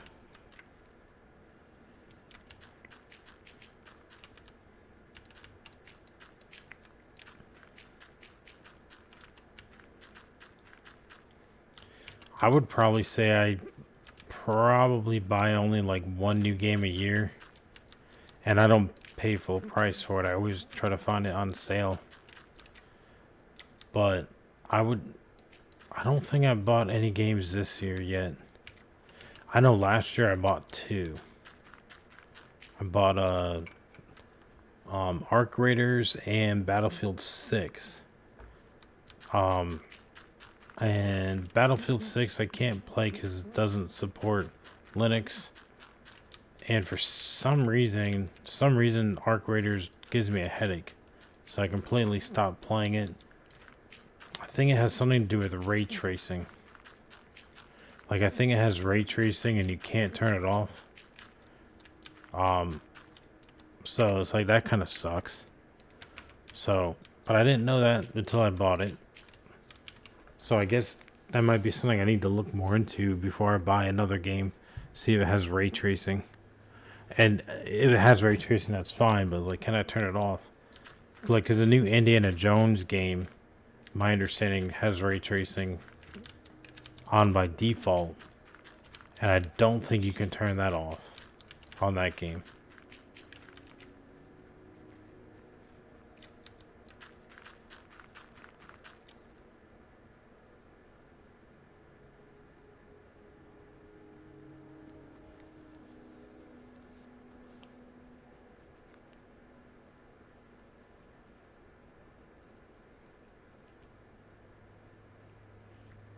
Yeah. I don't really know too much about port forwarding. Um, yeah, I bet you could find something online. I bet if you really want to make it work, you probably could find it. To be honest, bro, a 1050 Ti, that thing was a beast when it came out. I don't know how it's working now, but I was tempted, bro, when I upgraded my graphics card. I had a 950, I think is what it was. Um, and I was debating on buying a 1050 Ti or what, and I decided to go for a used 980. Um, I sold my 950. This is way back. This is like 2016 because I got some used computer parts from a friend of mine at work. Because he was just throwing them out, and he's like, bro, you need to get off of PS4 and like join the dark side, become a PC master race. And I was like, well, I'm never gonna leave PS4, but I wouldn't mind trying to get into PC gaming. To try like different games. He gave me like an AMD Athlon CPU, and like 8 gigs of RAM, and he didn't have a graphics card. So I went to Best Buy and I bought a 950, 2 gigs. I didn't know what was good and what was bad back then. So it couldn't even run Dirt 3, bro. And that was like the game I was playing at the time. It couldn't even run Dirt 3, which really sucked. Oh, I bet. Yeah, I bet No Man's Sky lags just because how big some of those worlds are. I honestly, I run my graphics on medium a lot. Like, even though I have a 6700 XT, which is like the same GPU in a PS5, I run almost everything on medium because like I don't need to get 200 frames, but like I want to get smooth frames. And I don't like when the 1% lows are really low. Like I don't mind being on I don't even mind playing it at 60 frames per second, but I do not like when you're playing a game at say like 150 frames and it dips into like 50. I don't like that because then it destroys the immersion, and sometimes it I don't know if motion sick is the right term, but like it can make you feel weird going from like a steady like 120 150 frames down to like 50. It's jarring. So yeah, I'd rather turn my graphics down to get like a steady FPS.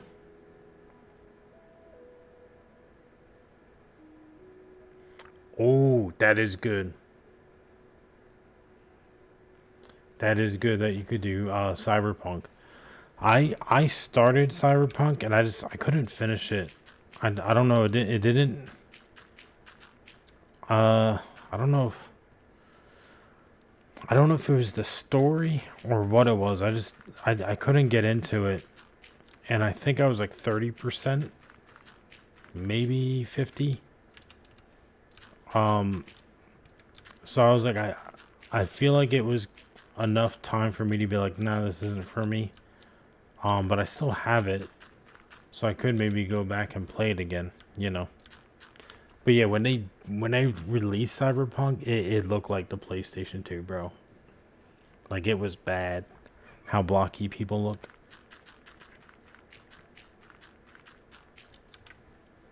I'm gonna go find a bed. Oh, here it is.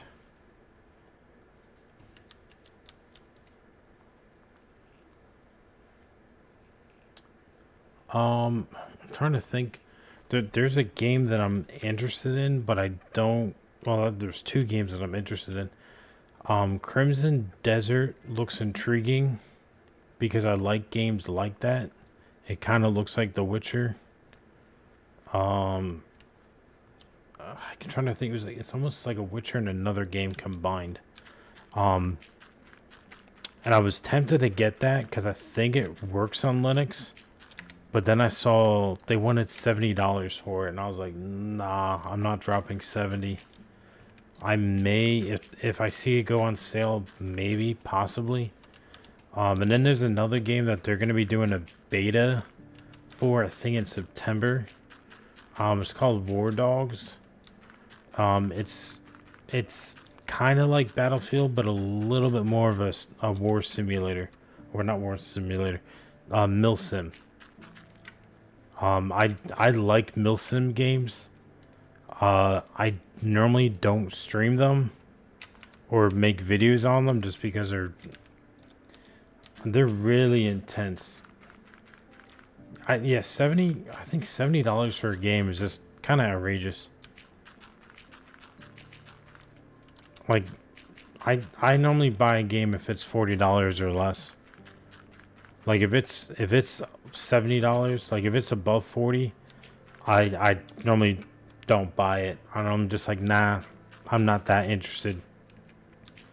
Like if I see a sale, I may potentially get it, but yeah, 70 is just, I don't know, it's too much, which I do find a little ironic because, you know, being on PC, we're not paying for online, you know, like Xbox and PlayStation, you have to pay monthly to play online. So I could say, well, I could validate $70 for a game, but I still think it's really pricey. I've been playing a lot of free-to-play games. Like my brother and I, we used to play a lot of Apex back in the day. And Apex doesn't work on Linux anymore. So I found this game called Farlight 84. And it kind of it's a knockoff of Apex. It's a really bad like Chinese knockoff like Call of Duty Mobile, but it's fun and it's free to play, so I'm like, I don't mind it. The finals, that's free to play, that's decent. There's so many free games out there that it's like, I feel like you have to be a really, really good game. You know, if I actually am considering dropping $70, it's like you have to be a really good game.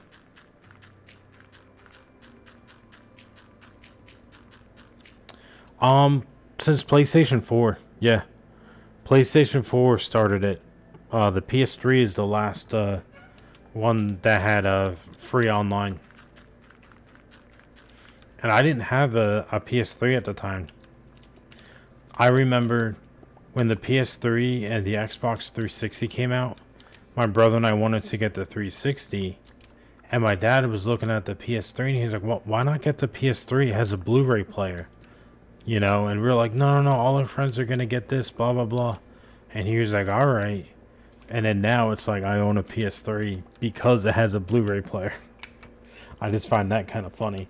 Like it just completely came full circle.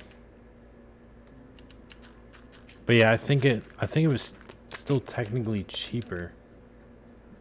You know, because I think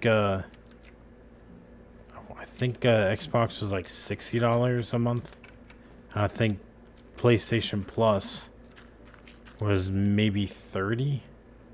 But yeah, it was still kind of crazy.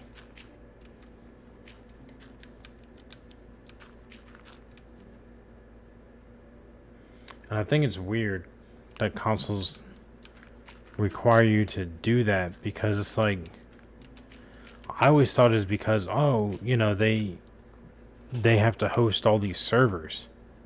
You know, like, oh, Xbox has to host these servers for people to play their game on. But like now that I'm on PC, I'm kind of like, it's not Microsoft paying for these servers, it's the game developers that are paying for the servers. So it's like, there's absolutely no reason now to be charging to play online.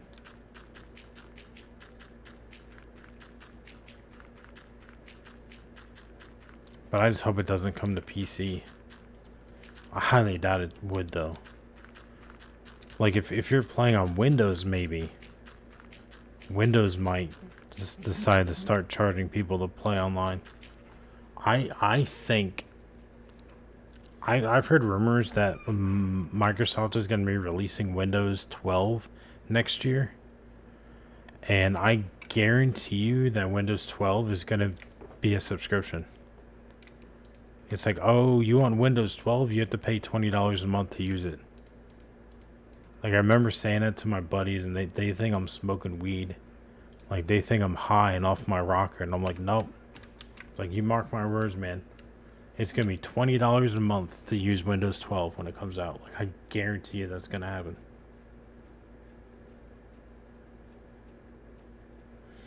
Yeah, Skyrim and Red Dead Redemption 2. I don't think you need I don't think you need PlayStation Plus for those. I think you just need internet access in order to update them.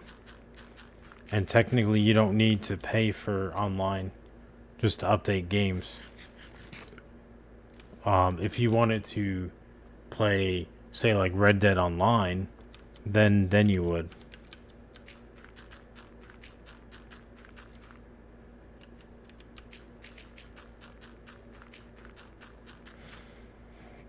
And I have Skyrim on my PC. I think I bought it for like $10 years ago. It was on sale. I played about 10-20 hours of it, and I could not get into it.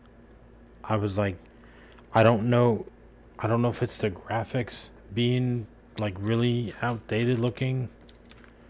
And I don't think the graphics are that outdated. But I couldn't get into it. And when I bought the PS3 like 2 or 3 years ago, it came with Skyrim as well.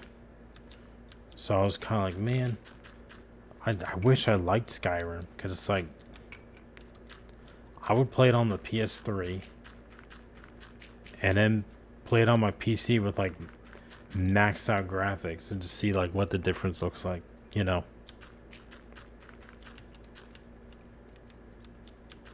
Oop, shit.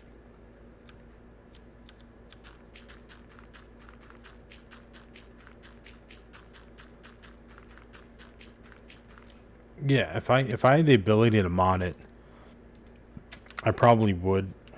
And I know back in the day, I did do a lot of modding for GTA and GTA 5 and Fallout.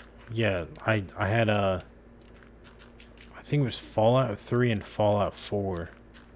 I modded those games a lot. But I tried to mod Skyrim, and I couldn't get it to work, because I was using something called Nexus Mod Manager, and it wouldn't work. And I don't know if you can mod games like that on Linux,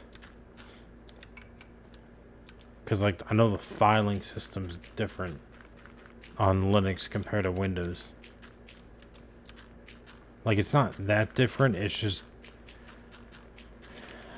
it's hard to explain, but it's different.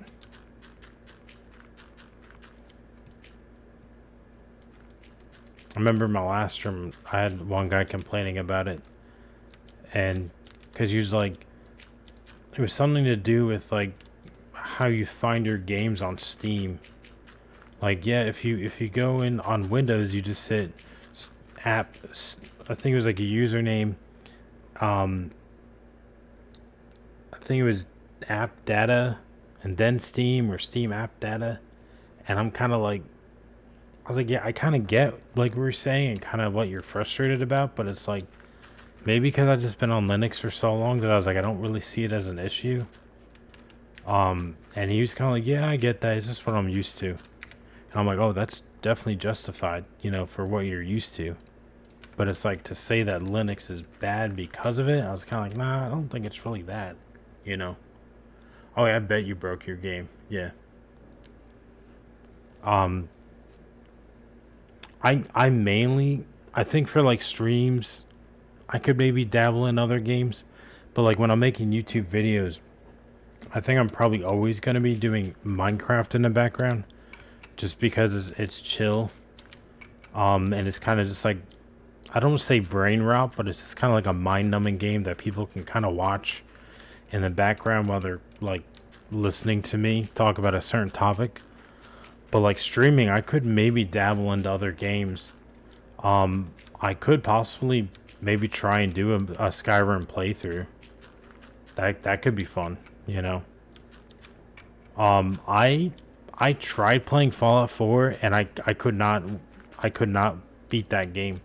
It was way, I don't know if I was a stupid, but like I kept running out of ammo.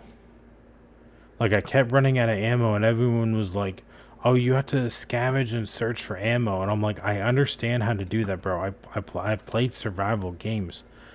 But it's like for some reason, no matter what I did, I I I even started over. Like I was saying, like, well, maybe I missed something, you know, like on how to make your character good enough. But it was so frustrating. I always ran out of ammo, and I kept dying. So yeah, I never beat Fallout 4. But that is a game that I wouldn't mind playing again because I really liked it. I just kept getting frustrated, and I was like, screw this game, and I just moved on. So yeah, Fallout 4 could be one I could play. You know, like do a playthrough. Skyrim could be fun. I mean, heck, I could do God of War or Red Dead Redemption again. You know, as a playthrough. Like those games are some of my favorites. I don't have a capture card anymore, but like I could even hook up my PS3 and play some of the old Call of Duties.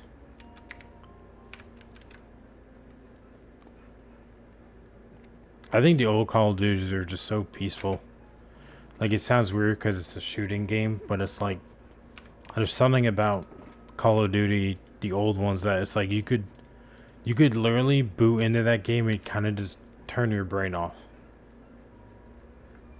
Like yeah, you could sweat. You could go out into the game and like really sweat your butt off and try to drop a nuke or whatever, but I'm just like I kind of just get on the game and sit back, you know. Uh, I think I'm gonna fill this hole in, and I'll probably get off. What time? Yeah, it's 11:30.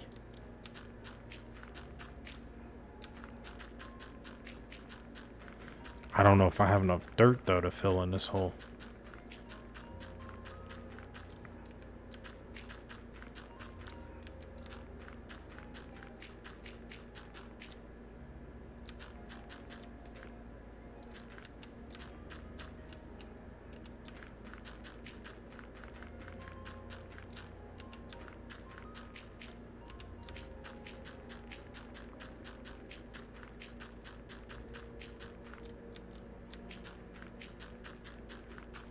Okay, let's see.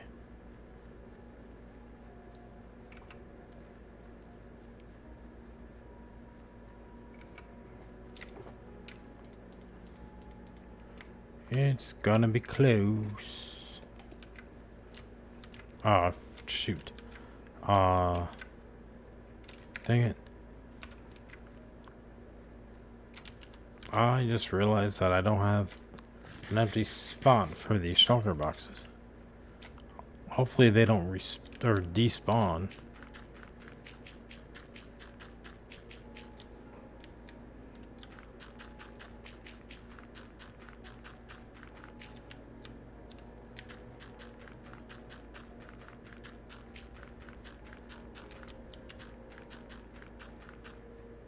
Shoot.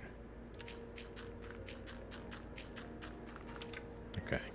I want to pick this up before it despawns. It probably wouldn't take that long. Well, I mean, it probably wouldn't despawn, but I really don't want it to. That would absolutely suck. I mean, we technically have a shulker farm in here, but I still, I don't want to do it.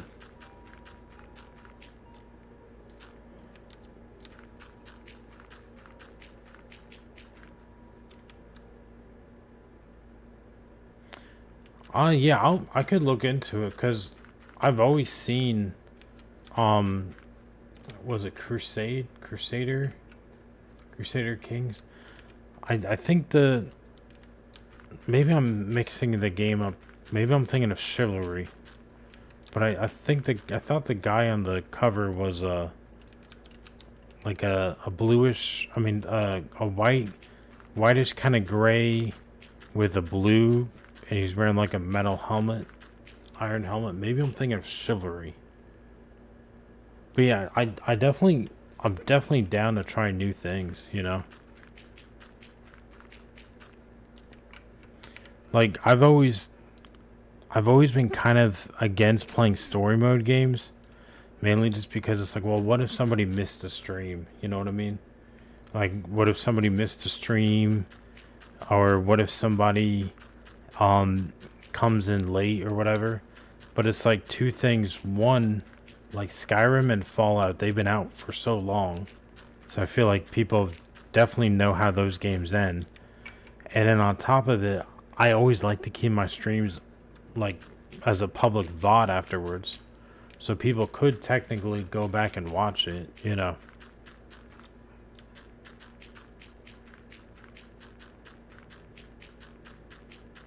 Oh, there's a bunch of DLCs? Okay.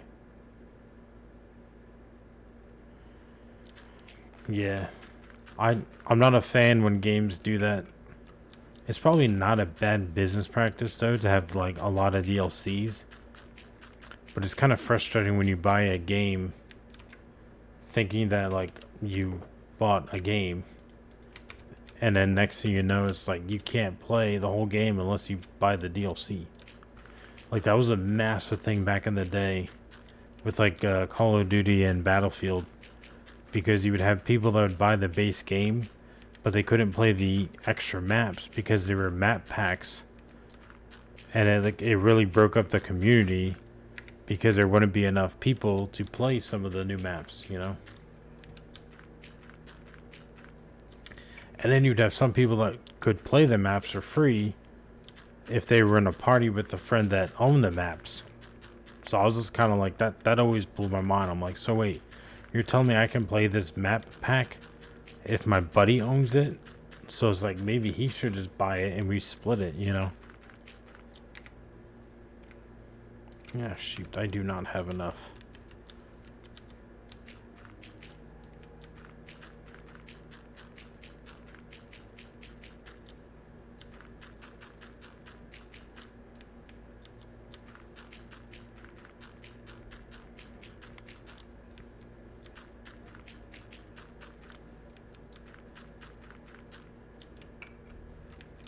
Alright, I'm out of dirt. Alright, I'm gonna end the stream there tonight. I'm gonna get to somewhere safe though, because I don't necessarily want to die. I thought I heard a weird noise. Okay, I didn't know if it was my phone that went off. Could have sounded like a Tweety bird. I'll get down here real quick,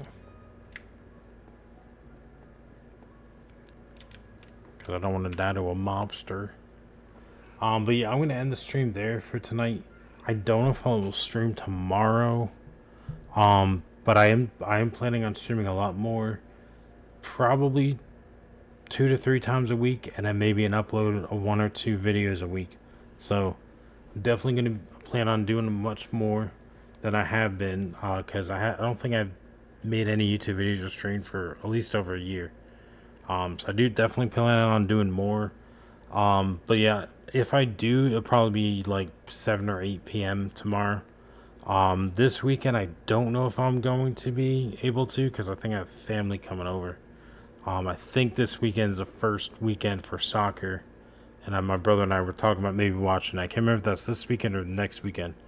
But anyway, I greatly appreciate you stopping in, Benz. It was very fun talking to you, and everyone else that stopped in. But yeah, like I said, I'll be streaming much more, and if you have any other recommendations on games to play, let me know. I might do Skyrim. That could be fun. See how that plays on Linux as well. I've heard great things, but to actually see how it performs might be fun. But yeah, you have a good night as well, man. You take care. See you guys next time.